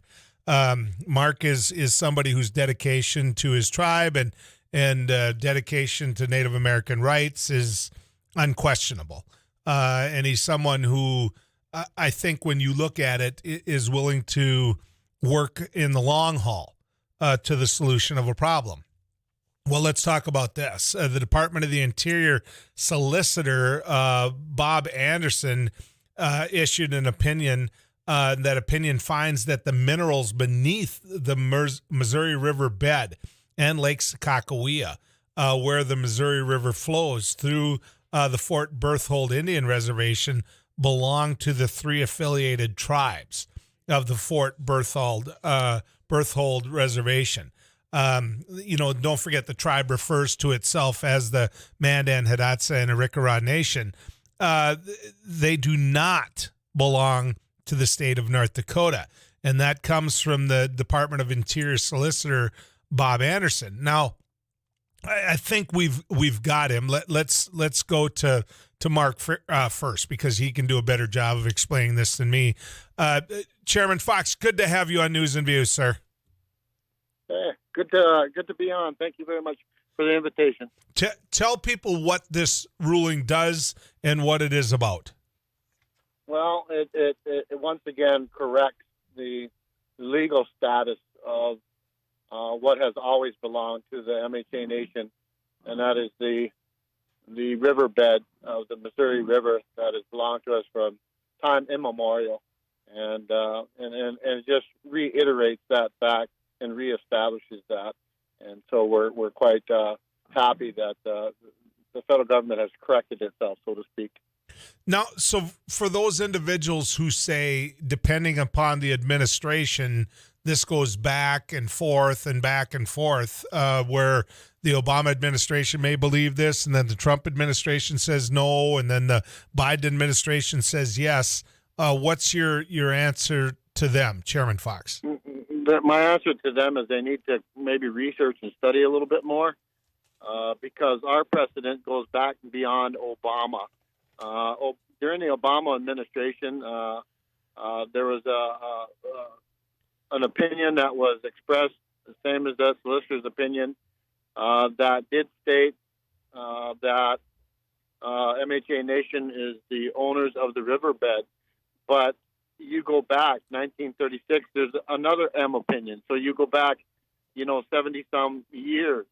And since that time, a number of other decisions and actions taken by the Department of Interior, basically establishing about at least 80-some years of legal precedent saying we recognize that the MHA Nation owns the riverbed. So somebody saying, well, Obama, they got this decision, and then Trump comes in and he reverses and gets a different decision towards the state, and now it's coming back. We don't respect the carousel of M opinions like everybody else. But that's what it is today, and that's how the government sets its standing. But our claims go way back, not only to the legal precedent of Interior opinions, but it goes back to treaties. It goes back to 1851. It goes back to 1825. Treaties that established the right of ownership, the right of control on the river amongst our people by the United States government and the three affiliated tribes. Of course, we call ourselves MHA Nation. Chairman Fox, I have a hard time wondering how this is even disputable. I mean, it was tribal lands.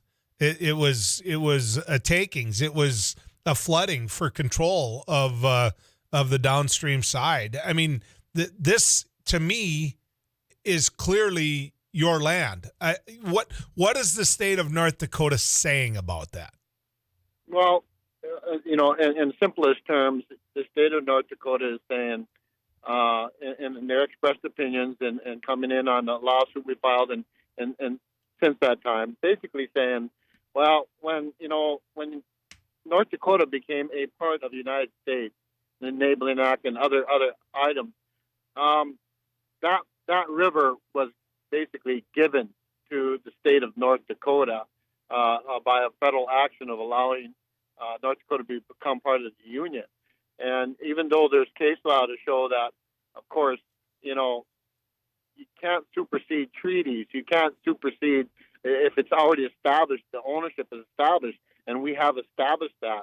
So the United States government didn't expressly say you have the riverbed. That assumption was made legally, and that was a wrongful assumption, and we've taken that position since that time. And so bottom line is that the ownership is indisputable, as you say, but nevertheless the state makes that claim, and albeit it's understandable why, because 30 years ago the state, I don't think, would have cared whether the federal government recognized us as having possession and ownership or not. 20 years ago, the state wouldn't have cared.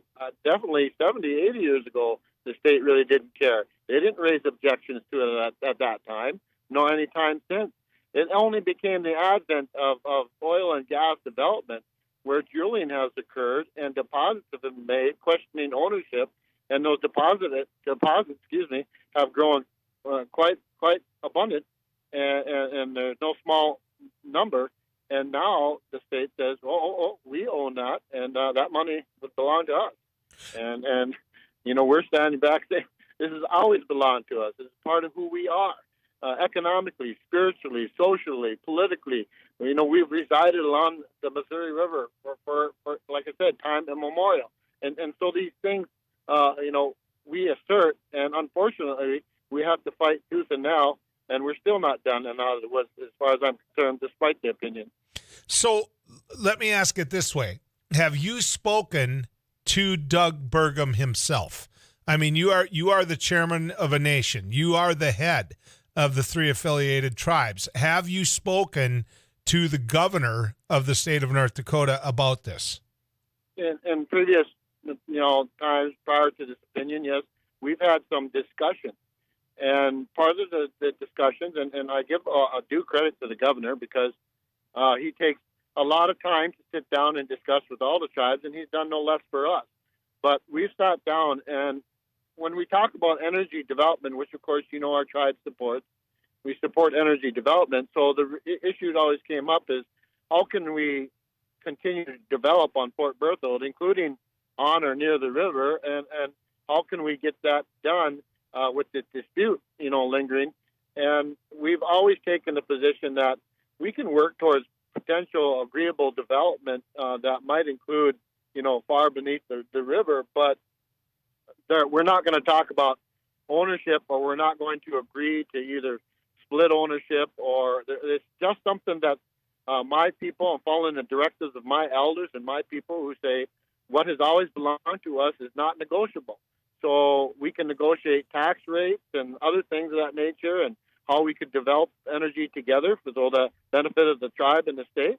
But for ownership and who those royalties belong to, that's non-negotiable. Chairman Fox, when do you, based upon this ruling and what you already knew to be true, when do you start seeing for the tribes that the fiscal benefit of this? It's hard to tell, I'll be honest with you. When I first came on more than 7 years ago as chairman, we were pushing hard all this time, and we thought it would be done and resolved by now.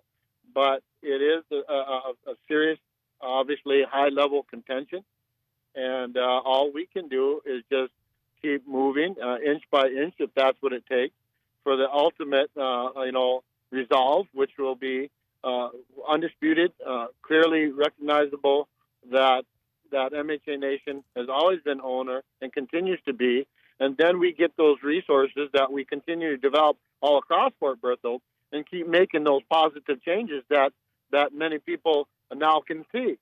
Building new schools, building new roads, law enforcement, doing drug treatment, building facilities, taking care of our people, taking care of our land, developing, doing a lot of things that, undoing a lot of things that the federal government has done and fails to come back in to help us with. We're doing these for ourselves by taking our own trust resources, developing them, and then reestablishing, rebuilding our economy and the strength of our nation. So that's what we're going to continue to do. You're listening to Mark Fox. He's chairman of the MHA Nation.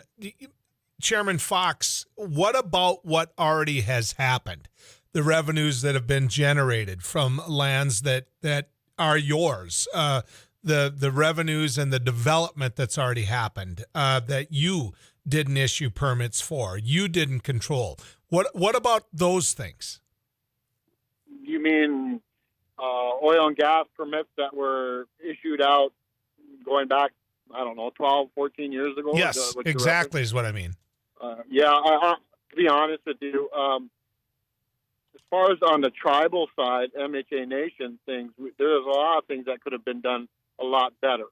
I think we had a sharp learning curve that occurred because we didn't understand the value in the world of our assets and resources. So what happened in the early days is, of course, the oil companies knew exactly what they were doing coming in, we didn't really fully understand that. So much of our land was undervalued when we entered into leases back in the early days. Well, like anything else, we quickly learned, like those in other parts of the nation who know the value of oil and what it is in the market, we learned. And I think the federal government learned. And so today you see a lot of individuals being able to renegotiate when they're, if their contracts expire or they didn't have a contract, being able to get true value or close to true market value for what are their resources. And you see it making a world of difference now in employment and our economy and personally for individuals who are now, especially elders, able to have things in their lives, a home and a decent car and take care of their grandchildren and all these things. And it's really a positive thing. And I speak of that as people individually. As a tribal nation, we can go a long time, probably longer we've got on your broadcast here, but we have so many things going on, and we're going to continue to go on in reestablishing our economy and building infrastructure for the future. Well, and that's one of the reasons that I still believe this show needs to come up to the MHA Nation and tell that story. And I pledge to you we will when you're ready to have us.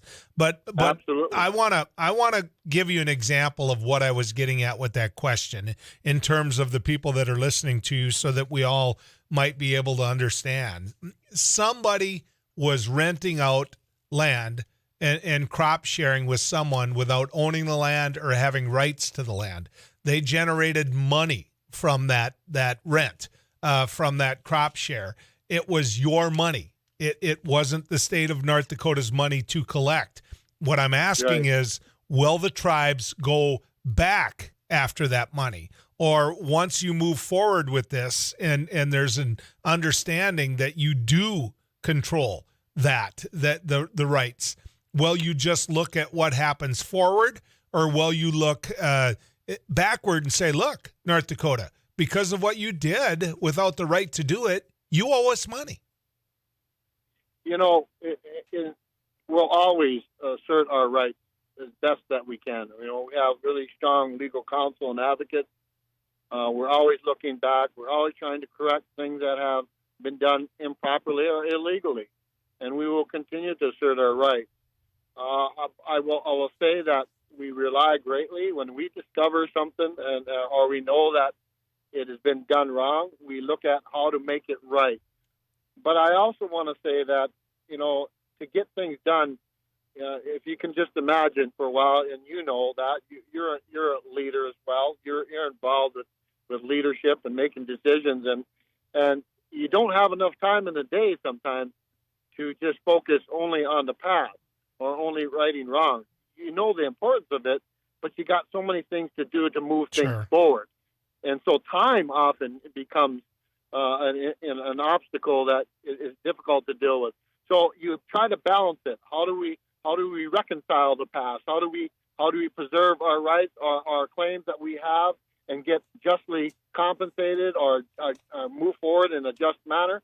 Or at the same time, how do we collectively move together? And we put a lot of emphasis on with the state of North Dakota. It has not been easy, but to work, and that's back on my way to the state capitol, to go to the Tribal State Relations Committee and to sit down and catch some, what I think significant parts are, to talk about where we're heading together, and the economy together. And that's really the focus that we want to try to, preserve and to foster as well. Is where can we go forward from here? Sure. And how can we make things good for all our people? And at Fort Berthold, I can tell you this: our energy development, our claims to the river, and everything that's going to stem from that. Everybody that lives within the boundaries of Fort Berthold, and those are membership off as well, but particularly almost everybody benefits, Indian and non-Indian, tribal and non-tribal. Building the new schools, providing community services during this pandemic.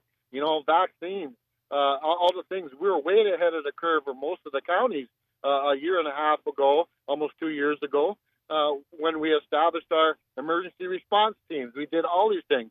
And the minute we did these things, we coordinated with the state, but we opened it up to non-tribal as well. And that's what we continue to do and always will do. Chairman Fox, let's do this more often. Let your side of the story get out. I appreciate you coming on today. Certainly we'll do that, and you're more than welcome to come on up, go to the new cultural center or wherever we want, our new Capitol that we're building, a new administration building. Yep. Come on up, and we'll take a good look around, and you can let the people know. You bet. You got my word, I will.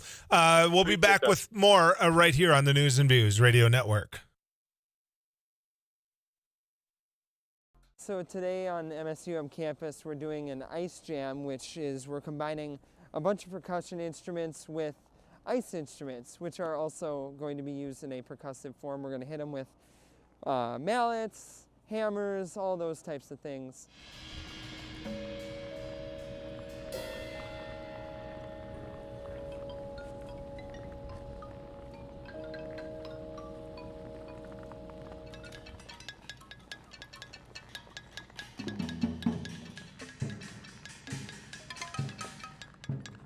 Today is all improv, so we're all just kind of working with ideas that we just kind of think of as we go, and we kind of play off each other, and it's fun to collaborate, but also have a sense of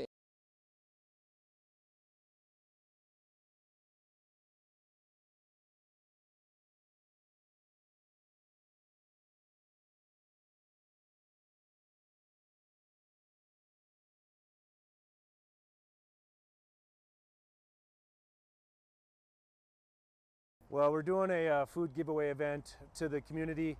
A lot of people are facing food insecurity at this time. As we can tell, we had to start about an hour early because we just had so many people lined up. So as people come up and they need whatever they need, volunteers are taking care of it. It's all contactless, so nobody has to get out. And just making sure whatever the greatest need. We're just giving the greatest good. When we're going until the food is out. As people are coming in, if they need 2 boxes and 2 gallons of milk, that's what we're giving. We don't want to leave anybody out. I was in the hospital, and I saw a flyer on the wall. And all the nurses were talking about taking people down there to get food and stuff. I got out last night, the hospital last night, and I said, man, I'm going to do this. When I came from Williston here, I lived on these streets for 3 years, caring.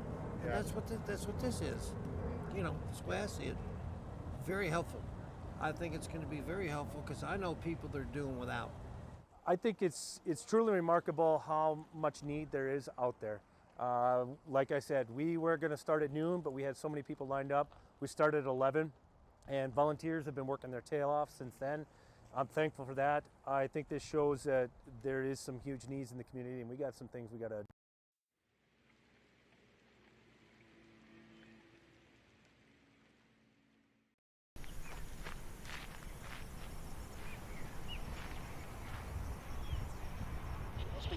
here with another News Radio. Hey, this is Abby Miller with the Derek Hansen, Couch Potato Radio. Did you see that? It Takes Two. Doug Miller with the morning crew this morning. News Radio. Amy Eiler with It Takes Two. This is Jack Michaels, Voices Force. Joel Heitkamp here on the Mighty Sarah Heinrich. Tyler Access, your home. The Mighty 790 and 104.7 FM KFGO. The names you know, the voices you trust. Thanks for watching News and Views on YouTube. Don't forget to subscribe and like our page. And send us a text anytime at 35270.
This is happening, ladies and gentlemen, because of horizontal drilling.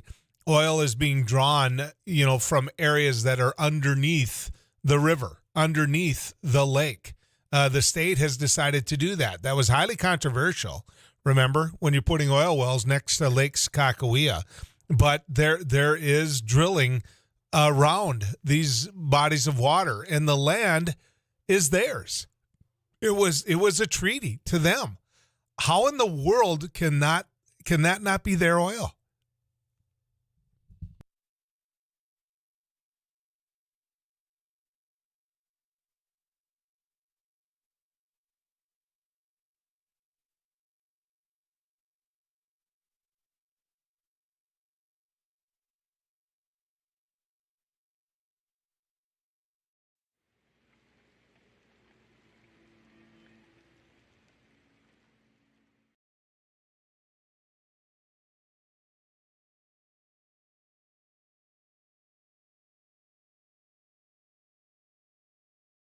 Well, we're doing a food giveaway event to the community.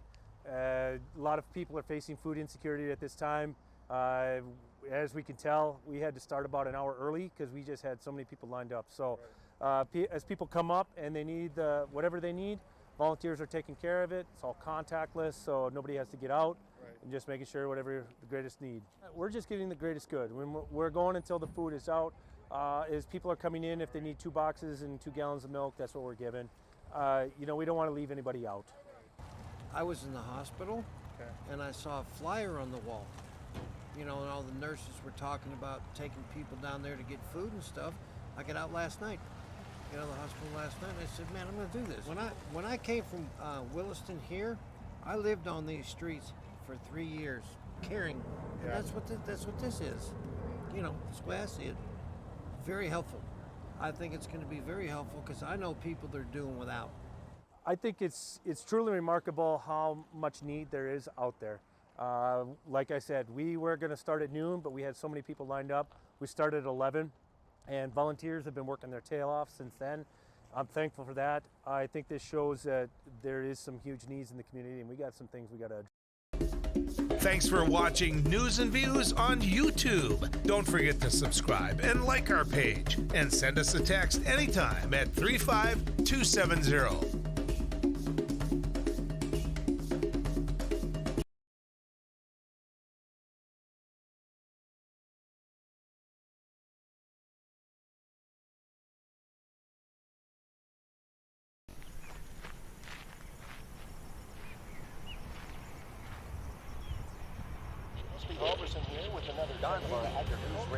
Hey, this is Abby Miller with the Derek Hansen, Couch Potato Radio. Did you see that? It Takes Two. Doug here with the morning crew this morning. News Radio. Amy Eiler with It Takes Two. This is Jack Michaels, Voices Forces. Joel Heitkamp here on the Mighty Sarah Heinrich. Tyler Access, your home. The Mighty 790 and 104.7 FM KFGO.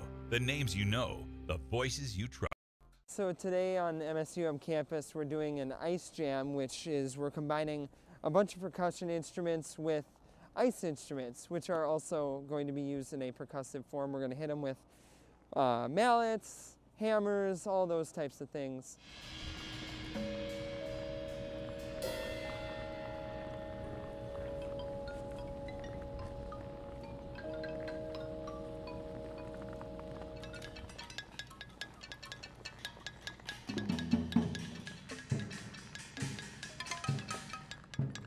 Today is all improv. Sunny sky. At 10 o'clock, it's 37 degrees. I'm Paul Jurgens, KFGO meteorologist. Tom Shemansky is expecting some clouds to move in, partly to mostly cloudy, windy, and we will have a chance of light snow showers, perhaps some light rain mixed in. West Fargo Assistant City Administrator Timothy Solberg is no longer with the city. His employment was terminated late last month. The position has been listed now on the city's website with an annual salary of over $132,000. Solberg was arrested last month during a domestic situation in Fargo. He's facing charges of aggravated assault and preventing arrest. His next court date is set for February 17th. Leaders in the Twin Cities are weighing whether to lift the vaccine mandate for restaurants earlier than planned. The mandate went into effect last month and requires customers of all restaurants and similar businesses to be vaccinated or have a recent negative test for COVID-19. St. Paul is planning to end its mandate much sooner, though a specific date is not mentioned. In Minneapolis, Mayor Jacob Fry says the mandate could be lifted by the end of the week, but he first wants to review data regarding a decline in Omicron cases. Gas prices are continuing to climb. It looks like the trend will continue well into summer. AAA Minnesota spokeswoman Meredith Mitz. This time of year is usually a time that we would see a little bit of those lower prices at the pump, but it will depend a little bit on that tension between Russia and Ukraine. That's a major contributor to these oil prices. So it'll depend on any sanctions that are coming out of that and how those conversations go. Many analysts are expecting gas prices to climb to around $4 a gallon just in time for the summer driving season. The average price for unleaded in Minnesota is now $3.30 a gallon, North Dakota $3.26. The Minneapolis City Council has discussed no-knock search warrant policies in the aftermath of a police officer shooting and killing Amir Locke last week. St. Thomas University law professor Rachel Morin was among those testifying. A no-knock warrant is supposed to be an exception. It allows the police to enter without knocking, sometimes without announcing their presence, and if authorized judicially, to enter at a time period that's not in that 7 a.m. to 8 p.m. window. Morin calls no-knock warrants dangerous for both the public and police. She says between 2010 and 2016, 94 people were killed in this country as a result of no-knock warrants. That includes 13 police officers. Partly to mostly cloudy. Eventually this afternoon, Fargo-Moorhead and KFGO meteorologist Tom Szymanski is expecting the wind to pick up out of the west-northwest. Maybe a little light snow, light rain. We are at 37 now. Cloudy, then windy tonight and overnight. Chance of light snow or light rain. Maybe some mixed precipitation, 24. Mostly cloudy, windy tomorrow. Some scattered flurries and a high of 25 likely in the morning. Fargo-Moorhead, again, it's sunny and 37.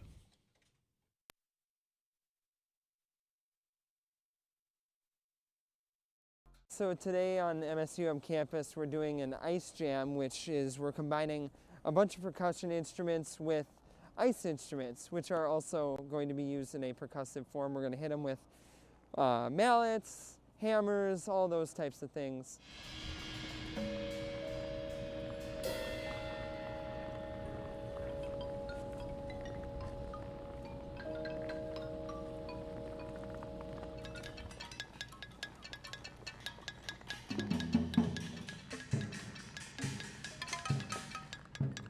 Today is all improv, so we're all just kind of working with ideas that we just kind of think of as we go, and we kind of play off each other, and it's fun to collaborate, but also have a sense of.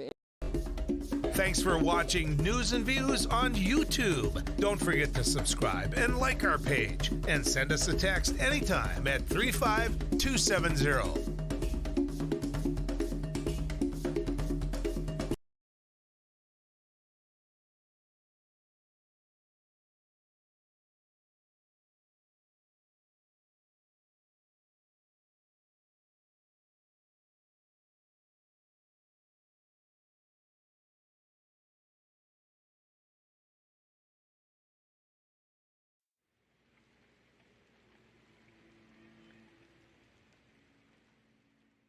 Well, we're doing a food giveaway event to the community. A lot of people are facing food insecurity at this time. As we can tell, we had to start about an hour early because we just had so many people lined up. So as people come up and they need whatever they need, volunteers are taking care of it. It's all contactless, so nobody has to get out. And just making sure whatever the greatest need. We're just getting the greatest good. We're going until the food is out. As people are coming in, if they need 2 boxes and 2 gallons of milk, that's what we're giving. We don't want to leave anybody out. I was in the hospital, and I saw a flyer on the wall.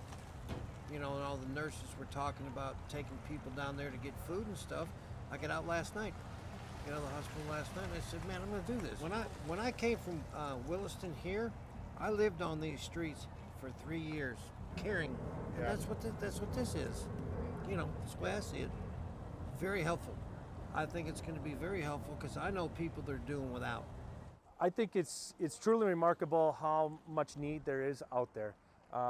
Like I said, we were going to start at noon, but we had so many people lined up. We started at 11, and volunteers have been working their tail off since then. I'm thankful for that. I think this shows that there is some huge needs in the community, and we got some things we got to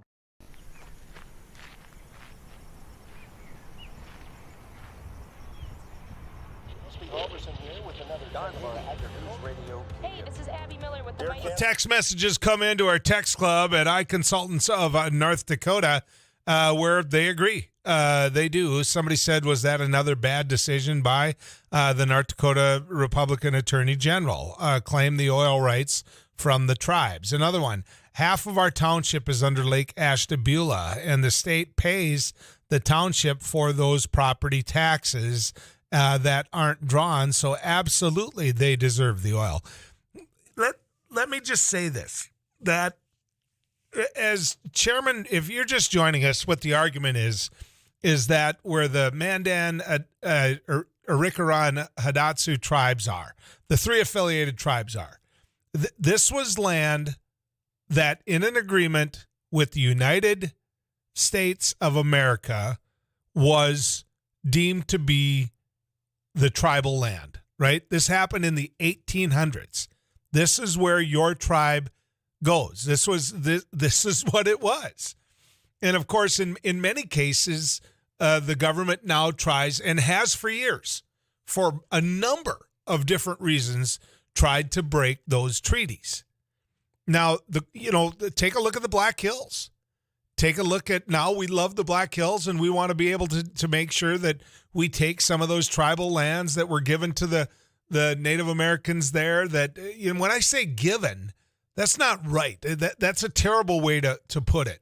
That the tribes agreed to, that the tribes in many cases were forced to, but once that land is deemed to be of worth, of value, then it's okay for government once again to come in and break those treaties.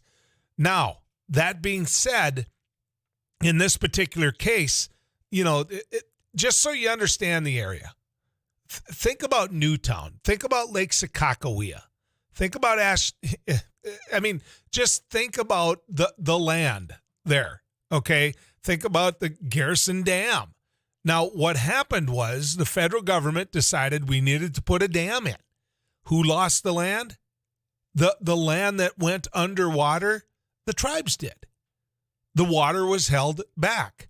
And so you saw this great big lake form, Lake Sakakawea, which now tribal land is underneath it. They can't access it. So why would the state of North Dakota believe that the mineral rights, the oil underneath, is anyone but the tribes?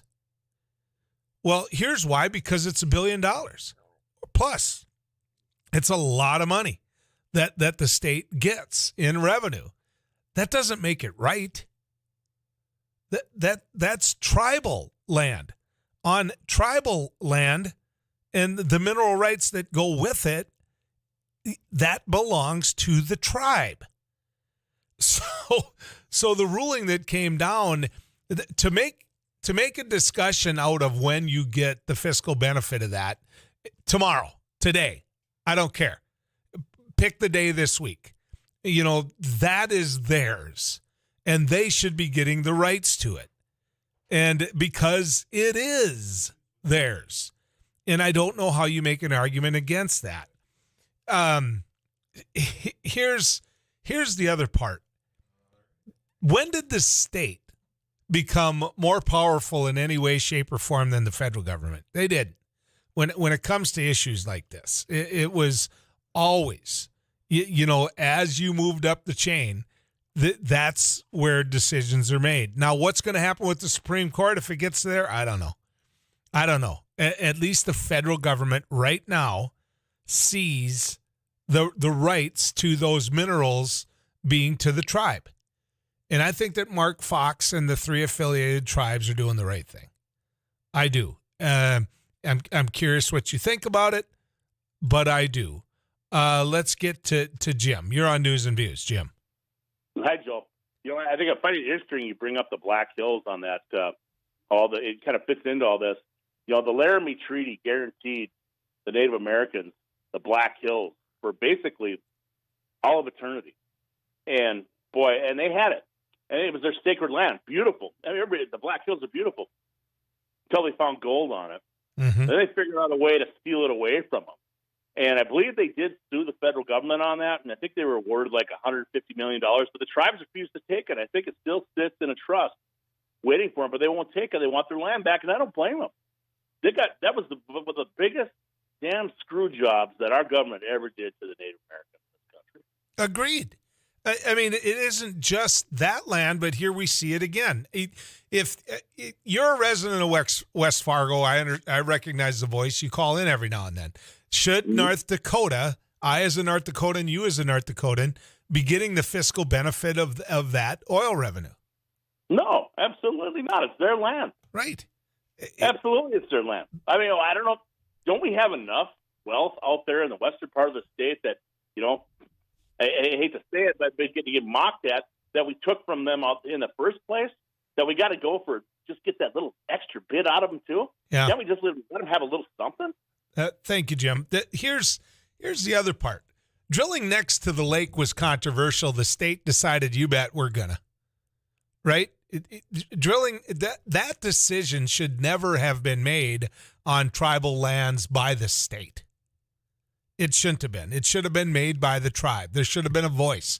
The tribe should have been able to say, look, you drill down, then you go horizontally, and you're drawing oil from a long ways away. And that oil is oil that is ours. It came to us in the form of this treaty that, as Jim just pointed out, everybody was high-fiving about. The individuals of the white man, okay? You're going to sit there and say you're making this about race. Absolutely, I'm making it about race. I'm making it about a race that the white man made with the Native American. It is their nation. You don't like it because you think you're going to lose the revenue. Now I'm going to give you another example of what problem that might be out there.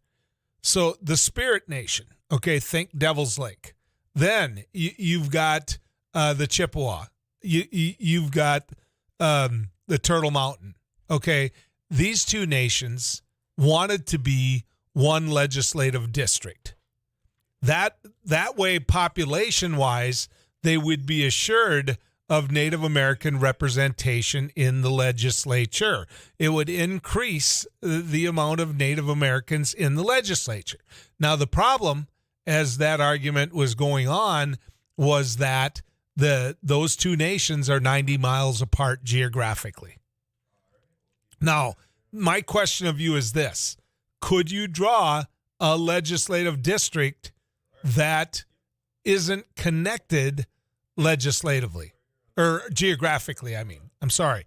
So if it isn't drawn together geographically, could you make that one legislative district? Because population-wise, it would fit that 16,000 that it would take to be a legislative district. I mean, that's the question.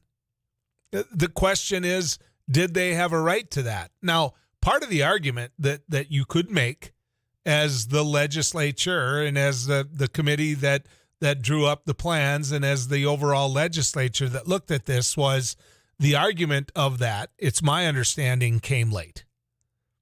Plans had been drawn, when it came to Native American issues and representation, districts were put and split in two. So that the tribes would definitely be assured there'd be tribal representation. In the end, it comes down to population. I raised the question of why only two legislative districts were being separated geographically. And I hope you understand what I mean. Okay, take a legislative district. Take your legislative district. And what happens right now is a senator and two House members are drawn from that. They're elected from that. Okay, what they did to make sure that tribal interests were represented was on these two tribes, they drew a line somewhere through population-wise what could happen so that it's more than likely a Native American gets elected in that one legislative district. I'm not sure that will stand up in court. I'm not sure that was right. I think it's worthy of a further conversation. I appreciate the fact that they did it, that they were attempting to do it and try to find a way to get more Native American representation. But I said at the time, right here into this microphone, why just 2 tribes? I mean, why just 2? Why wouldn't you look at the bigger picture of all of the tribes that are represented out of North Dakota? I think I have this number right, but there's 4 tribes in North Dakota, and 5 if you count that little point of the Sistenwapitan Lakota tribe. But that one's a lot harder to make an argument because it slips into North Dakota into a very unpopulated area, not to mention that you're not going to see a lot of Native Americans in that geographic area. And the reason I know is because I represented it. You know, they went across the border to North Dakota because of tribal agreements when it comes to gaming. But hey, it's an argument that I think the Spirit Nation, and when you look at Fort Berthold, when you look at what's happening in the Spirit Nation, I think you could make an argument. Geographically, those 2 being apart, I'm not sure how you'd make it work, but it is a lawsuit that's going to move forward. Now, don't kid yourself. It's got an uphill climb. Yesterday, there was a decision made by the Supreme Court on a 5-4 vote that the minority districts that were gerrymandered down in Alabama lost. That it was up to the state to do. Whatever the state did was okay. And, of course, we all know the history of Alabama when it comes to how it deals with minorities. And so they lost.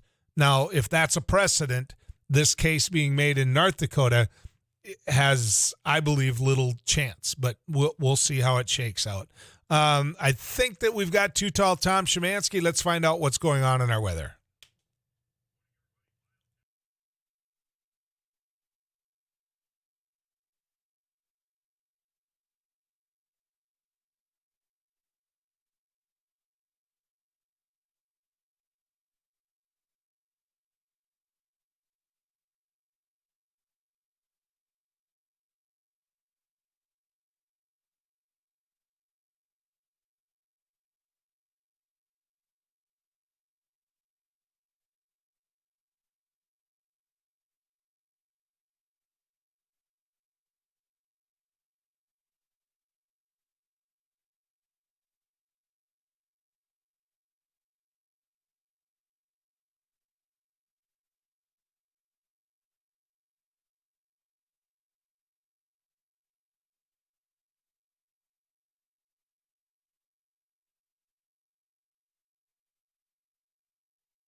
Thank you, Tom. Let's head to the ranch where we'll get a chance to visit with Sarah Heinrich about what's going on in our commodity prices.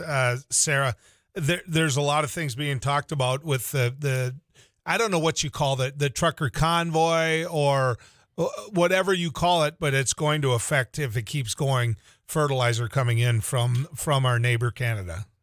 Absolutely. And, a big thing for North Dakota is we are some of the very last farmers to get to the field. So that's a real big concern, because if the supply is already tight and we have other farmers across the nation using up that supply before we even get to the field, that's definitely going to be a major concern. And it's also only going to drive prices higher. Well, and to me, that's one of the biggest concerns that's going to happen quick, because we're sitting here looking at good weathers today. You just heard Tom, but spring's right around the corner. Right. The things, there's going to be some wheels turning pretty soon, Sarah. Right. I mean, we aren't that far out anymore. No, granted, if we get some major snowstorms and whatnot, that will obviously delay spring. But once we get into that February timeframe, now it's really time that we're starting to plan, trying to get some product, in your shed and in your shop, and some seed and whatnot, so that you're ready to roll. Absolutely. All right. What's going on in the markets? Continuing that mixed board trend with both beans and corn trending lower as we saw at the open. March corn down 6.5 at 6.28. December at 5.78, 3 cents lower. March soybeans down 19.25 at 15.62. New crop November at 14.04, down 11.25. March wheat 14 cents higher at 9.35. Well, September's at $9 even, up 7.75. In the cattle market, mixed. March feeder cattle $1.30 higher. April live cattle down 50 cents at 145.90. And for April lean hogs at 102.33, $1.05 higher. With your markets, I'm Farm and Ranch Director Sarah Heinrich for the News and Views Radio Network from the Enterprise Sales Ag Studio. Enterprise Sales of LA City, your grain handling and storage experts.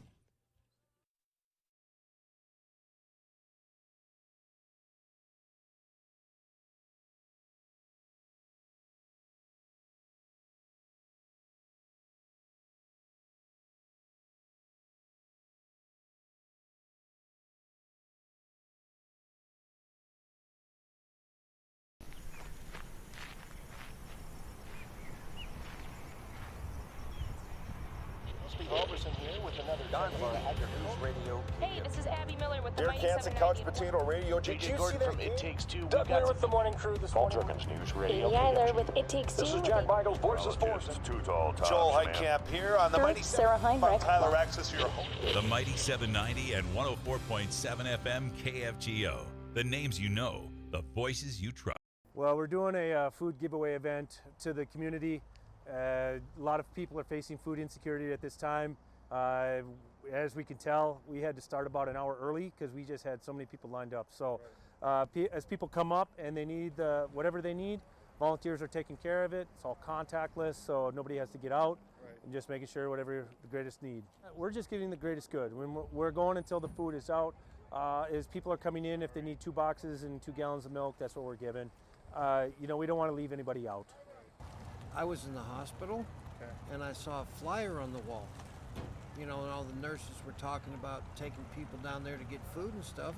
I got out last night, the hospital last night, and I said, man, I'm going to do this. When I came from Williston here, I lived on these streets for 3 years, caring. And that's what this is. That's the way I see it. Very helpful. I think it's going to be very helpful because I know people that are doing without. I think it's truly remarkable how much need there is out there.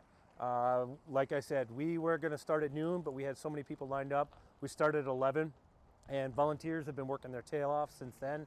I'm thankful for that. I think this shows that there is some huge needs in the community, and we got some things we got to. Thanks for watching News and Views on YouTube. Don't forget to subscribe and like our page, and send us a text anytime at 35270. So today on MSUM campus, we're doing an ice jam, which is we're combining a bunch of percussion instruments with ice instruments, which are also going to be used in a percussive form. We're going to hit them with mallets, hammers, all those types of things.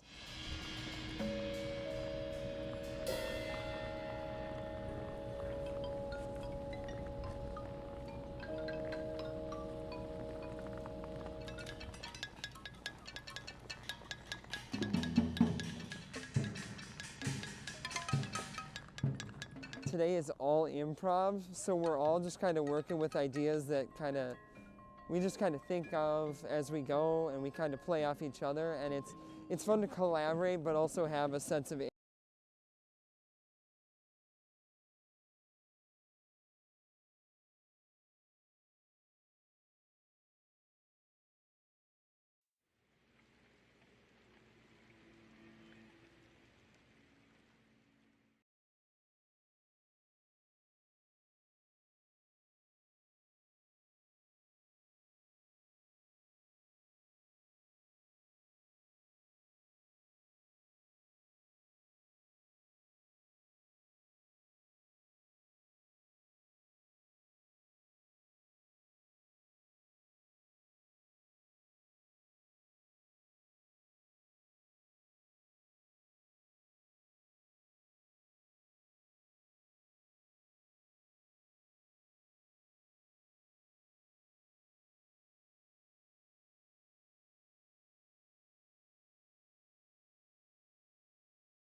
Get this out there. The Cruiser is sponsored by the North Dakota Farmers Union, supporting agriculture and farmer-owned cooperatives. The North Dakota Association of Rural Electric Cooperatives, committed to the cooperative principles and the communities we serve. Pifers, Auction, Realty, and Land Management, the industry leader in helping you buy or sell your land, equipment, and managing your farm. Check them out at pifers.com. Nilson Brand Law, your attorneys for life. And Broadband Association of North Dakota, delivering broadband internet across North Dakota at gigabyte speed. Somebody saying, Joel, why don't you just say what you believe when it comes to these legislative districts? Well, let me do it. I'm not big on the split districts. I'm not. And if you're going to do that, then make sure you do it in the best way you can for all tribes in North Dakota. So I'm not big on it. I wouldn't have supported it. I would have had a hard time with it, and I had about 110% voting record when it came to Native American issues. When it comes to tribes that are 90 miles apart geographically, I'm not big on that either. I don't know how physically that would work. I mean, what's the next one geographically? I realize the goal is to get Native American candidates in the legislature. Some of the Native American candidates that we had when I was in the legislature were some of the best legislators I would ever had an opportunity to work with. That being said, they went out and got themselves elected. They did. And they made that argument to the people. Now, if the numbers are rigged against them, I certainly would be willing to sit down and listen to any proposal, including the split district. But I wasn't big on it because we didn't look at it in relation to all our tribes.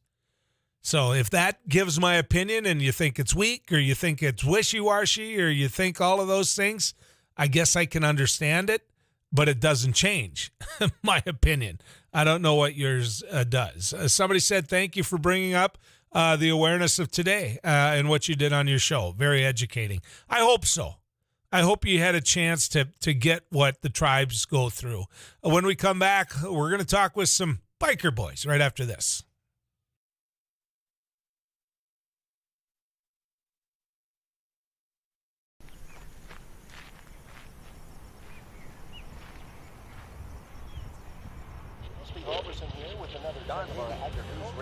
Hey, this is Abby Miller with the Derek Hansen, Couch Potato Radio. Did you see that? It Takes Two. Doug Miller with the morning crew this morning. Jerkins News Radio. Katie Eiler with It Takes Two. This is Jack Michaels, Voices Forces. Too tall. Joel Heitkamp here on the Mighty Sarah Heinrich. Tyler Access, your home. The Mighty 790 and 104.7 FM KFGO. The names you know, the voices you trust.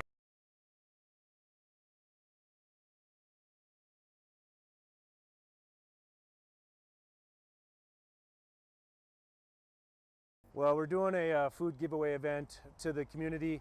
A lot of people are facing food insecurity at this time. As we can tell, we had to start about an hour early because we just had so many people lined up. So as people come up and they need whatever they need, volunteers are taking care of it. It's all contactless, so nobody has to get out. And just making sure whatever the greatest need.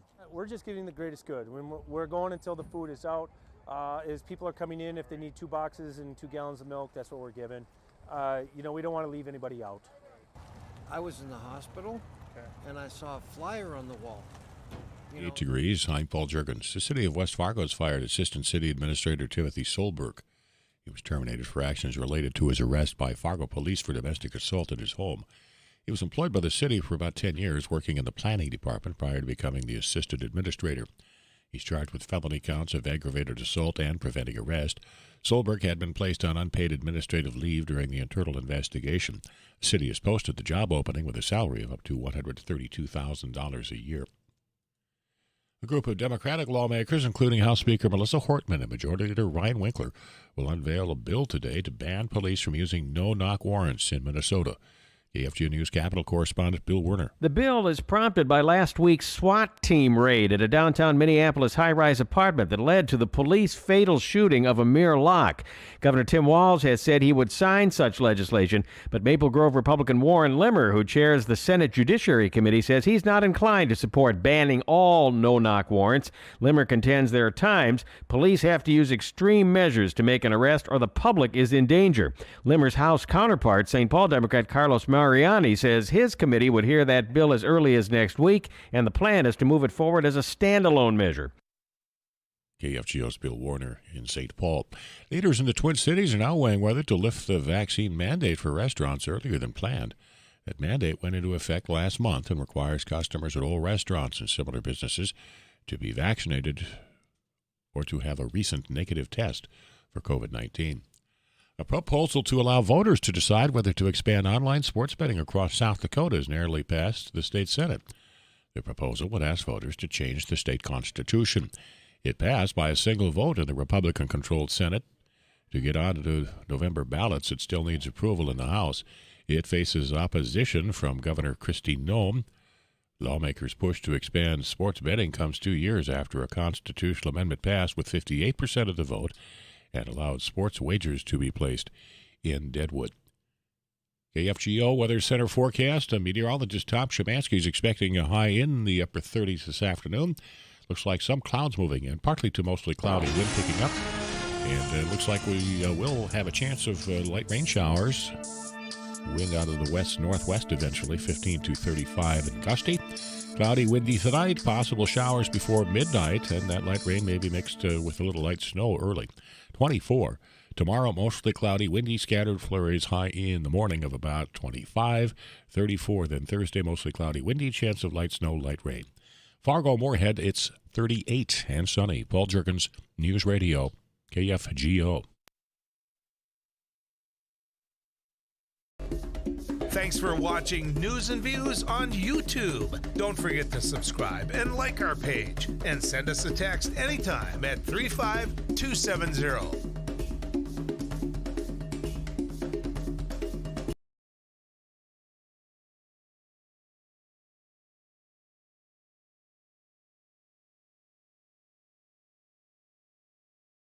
Well, we're doing a food giveaway event to the community.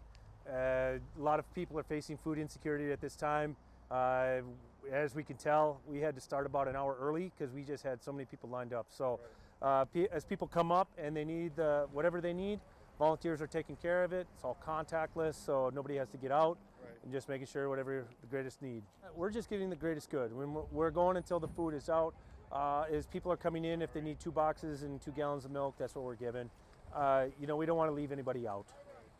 I was in the hospital, and I saw a flyer on the wall. And all the nurses were talking about taking people down there to get food and stuff. I got out last night, the hospital last night, and I said, man, I'm going to do this. When I came from Williston here, I lived on these streets for 3 years, caring.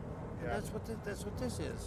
Absolutely great event, and it's been going on for 10 years. The Derby for the Vets. Derby Dan is in the house. How you been, buddy? Haven't seen good. you for what? Oh, it's been a while, right? Yeah. What the heck is up with that? You forget the way here or what? Yeah, I don't know what happened. We had the bike show downtown Fargo. Yep. And it's September 11th this year. That's when it was. And that was really good. I wish you would have been down there to hang out with us for a little bit. But, you're kind of a busy guy. You've got a fish in the hook and the line and a pontoon. And what do you got? You got to stay next to the water, Dan. That's We're going to have fun. And tell people what this is, the Derby for the Vets. Derby for the Vets is going to be out at the Air Museum this year. It's open to all ages. That is really cool.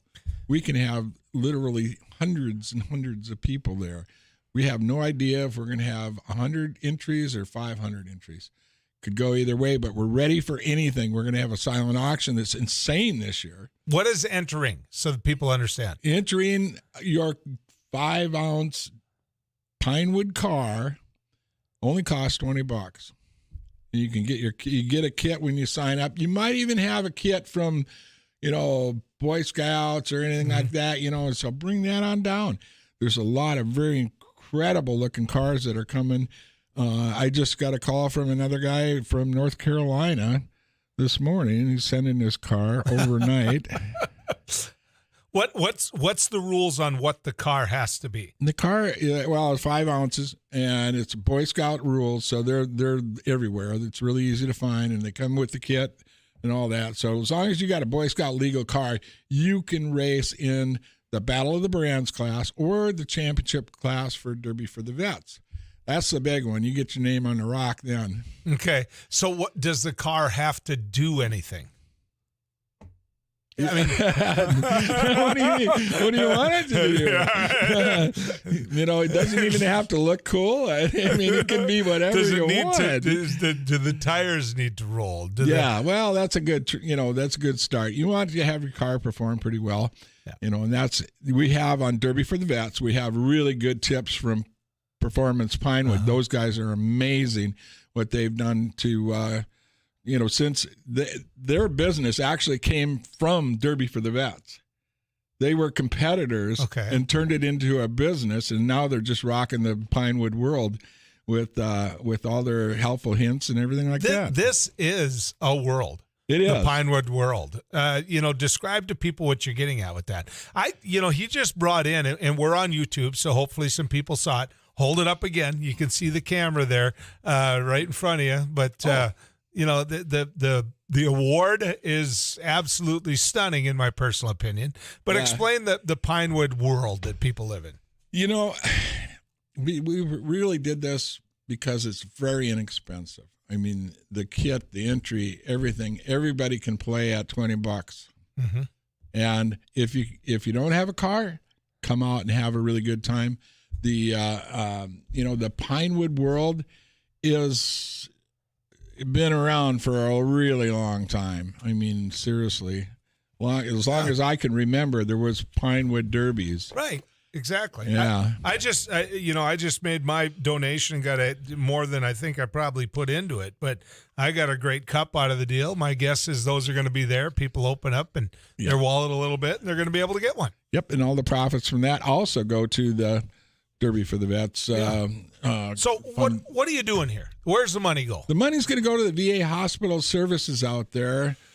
Jessica Head is the chief of that department out there, which does all that good stuff for the vets in their treatment and recovery and all of that. I mean, they're all of that for the vets, and we've done some incredible things with the money, the $82,000 that we've already raised. So we're right at that $100,000 number. That's my goal for this year, and hopefully we'll get there. 100,000? 100,000 in 10 years on a Saturday afternoon. Let's have some fun. Yeah, and I could add this, that if you've never been to the Fargo Air Museum, this is a good reason to go.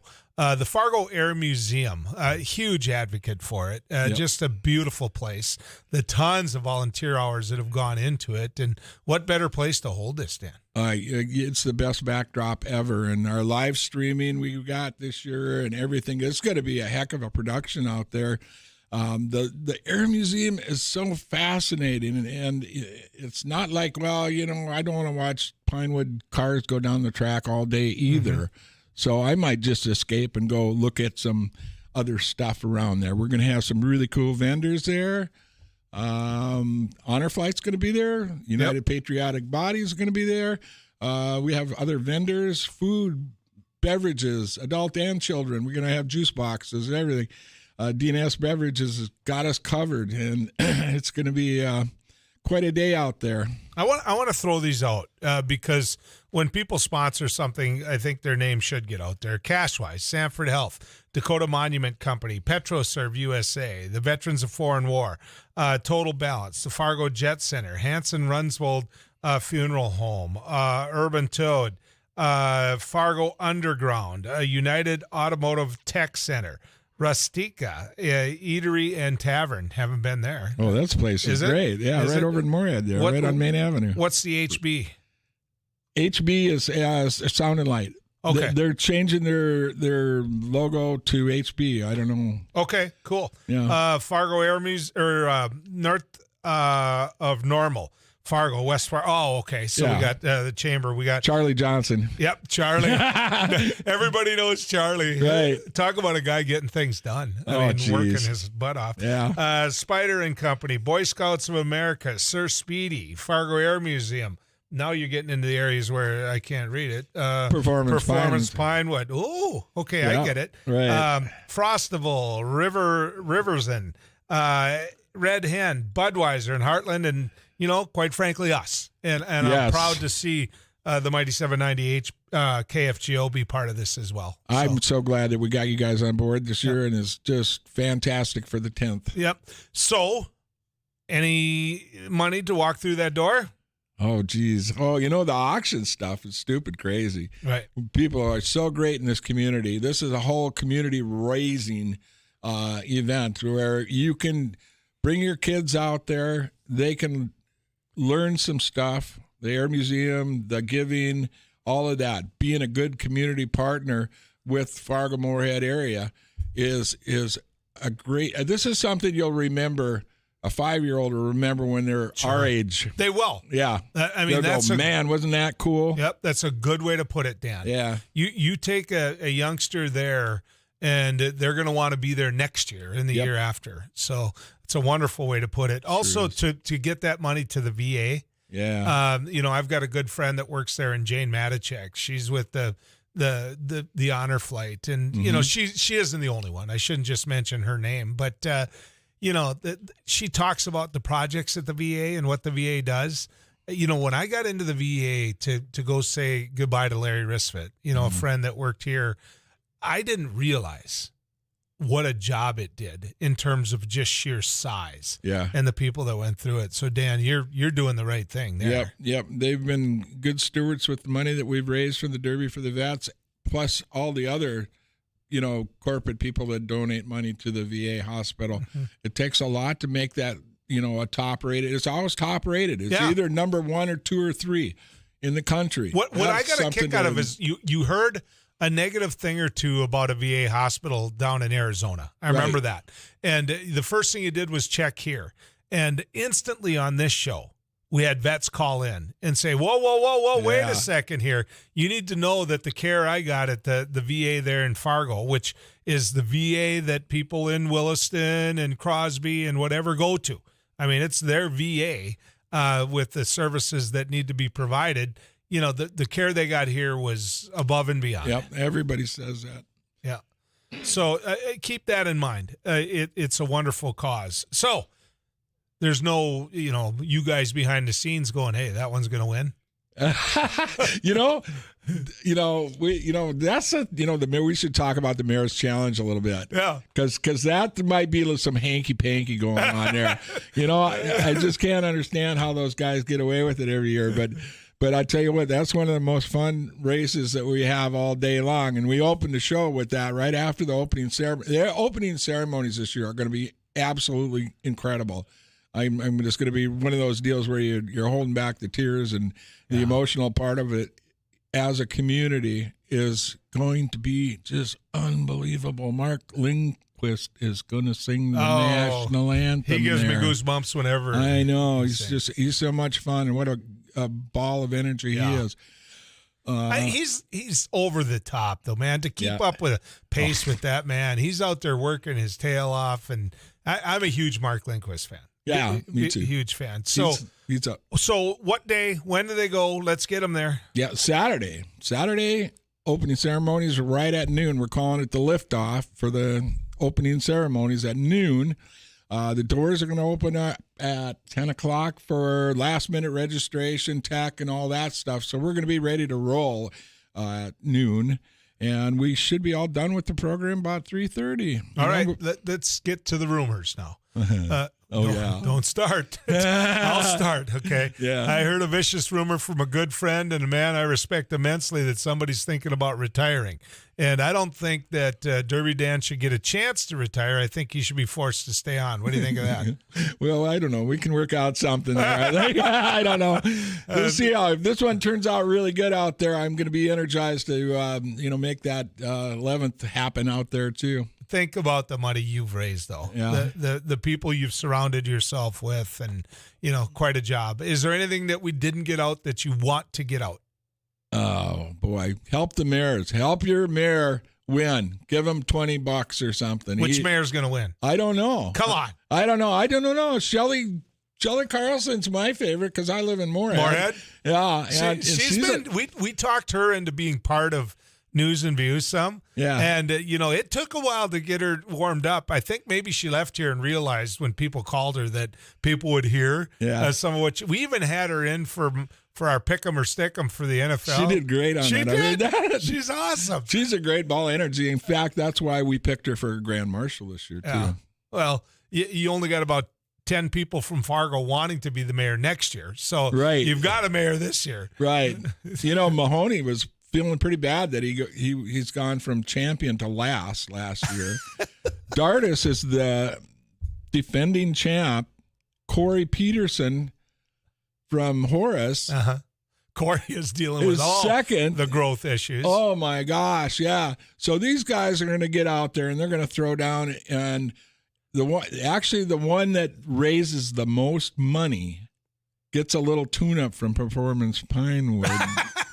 So I don't know if that's put the knife work. to it, or they bring the sand. I don't know what they do, but they just go, well, the one that raises the most money is going to kind of get a little extra help. So I've been helping Shelley get some more extra money. I'm pretty good at that. Because, I gave you some money today. Put that to work. So, Dan, you are so good at this. Thank you for coming in. I appreciate it. We really have a blast out there, and we couldn't do it without the community. It's not all me. It's the community that does this. Yep, this Saturday at noon at one of the most special places you could possibly be at, the Fargo Air Museum. And all of that goes to your local veterans. So how in the world can you beat that? Dan was right. If you take a little one, I was thinking of my grandkids. If they go out there to this, they'll remember that forever. Yep. You put that just the right way. So thanks, buddy. Appreciate you coming in. Joel. All right, let's head to Too Tall Tom and get our weather forecast. Tom?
Thank you, Tom. The Cruiser is sponsored by the North Dakota Farmers Union, the North Dakota Association of Rural Electric Cooperatives, Pfeiffer's Auction, Realty and Land Management, Nilson Brand Law, and Broadband Association of North Dakota. I hung on to Dan for just one quick more. Dan, we want to end up talking about milk.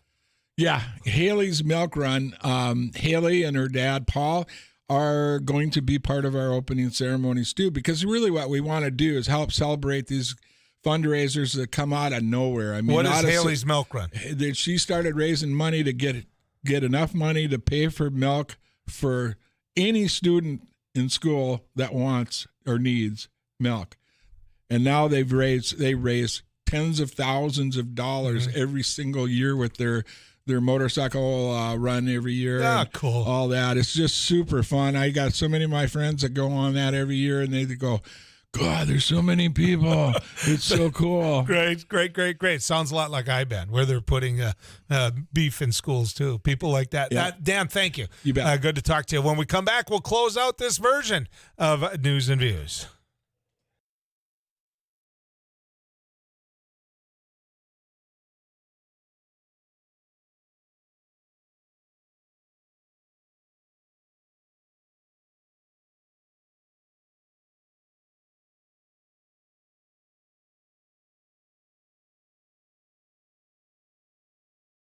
Well, we're doing a food giveaway event to the community. A lot of people are facing food insecurity at this time. As we can tell, we had to start about an hour early because we just had so many people lined up. So as people come up and they need whatever they need, volunteers are taking care of it. It's all contactless, so nobody has to get out. And just making sure whatever the greatest need. We're just getting the greatest good. When we're going until the food is out. As people are coming in, if they need 2 boxes and 2 gallons of milk, that's what we're giving. We don't want to leave anybody out. I was in the hospital, and I saw a flyer on the wall. And all the nurses were talking about taking people down there to get food and stuff. I got out last night. Got out of the hospital last night, and I said, man, I'm going to do this. When I came from Williston here, I lived on these streets for 3 years, caring. And that's what this is. That's the way I see it. Very helpful. I think it's going to be very helpful because I know people that are doing without. I think it's truly remarkable how much need there is out there. Like I said, we were going to start at noon, but we had so many people lined up. We started at 11, and volunteers have been working their tail off since then. I'm thankful for that. I think this shows that there is some huge needs in the community, and we got some things we got to. So today on MSUM campus, we're doing an ice jam, which is we're combining a bunch of percussion instruments with ice instruments, which are also going to be used in a percussive form. We're going to hit them with mallets, hammers, all those types of things.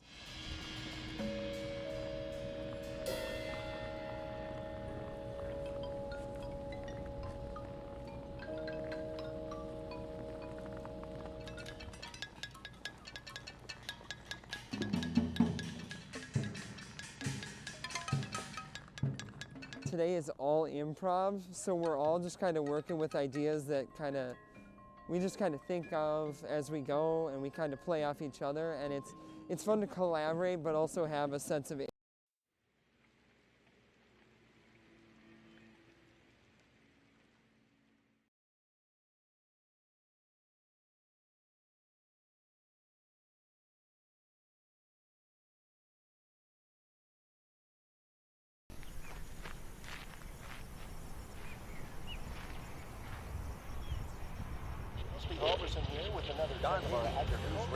Hey, this is Abby Miller with the Derek Hansen, Couch Potato Radio. Did you see that from It Takes Two? Doug Miller with the morning crew this morning. Jerkins News Radio. Amy Eiler with It Takes Two. This is Jack Michaels, Voices Force. Joel Heitkamp here on the Mighty Sarah Heinrich. Tyler Axis, your home. The Mighty 790 and 104.7 FM KFGO. The names you know, the voices you trust.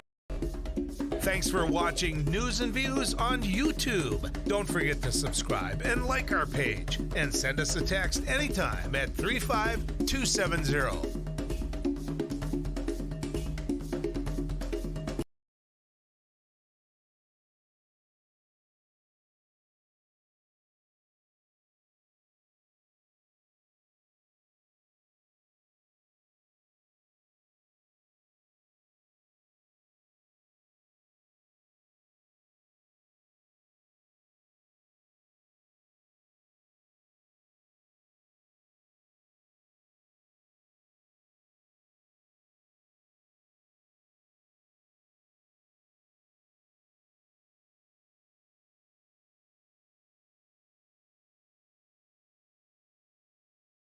Just a little bit of time left. I won't be here tomorrow. You'll be hearing me from D.C. on Thursday, and then Friday I'll be traveling back. So you won't hear me that day as well. I think I'm going to be able to talk a friend that's coming back from Mexico, and we'll get him to come on Friday if I can talk him into it. And tomorrow you're going to hear Al Carlson, former majority leader in the North Dakota House. Now, here's the thing. That's the way we roll here on News and Views. Al and I are political opposites. We don't agree on a lot when it comes to some of these issues, but he deserves to be on this show and telling his story as well. And so that's what we do. We get him on, and I really appreciate him doing that. I do. I appreciate him taking the time to come on and tell those stories in a perspective from a different angle. Somebody, basically, I got about 5-6 text messages here about how the Biden administration and others need to relax all of these rules when it comes to truckers going down the road. Yes. Take a look at what you have and find out where you can soften. Okay?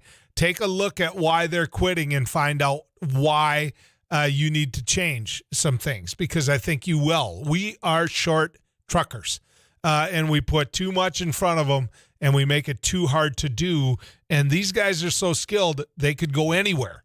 Keep that in mind as well. So until the next time, which will be on Thursday, and don't forget to open up on Giving Hearts Day. We'll talk about that on Thursday as well. Good ride with you, folks.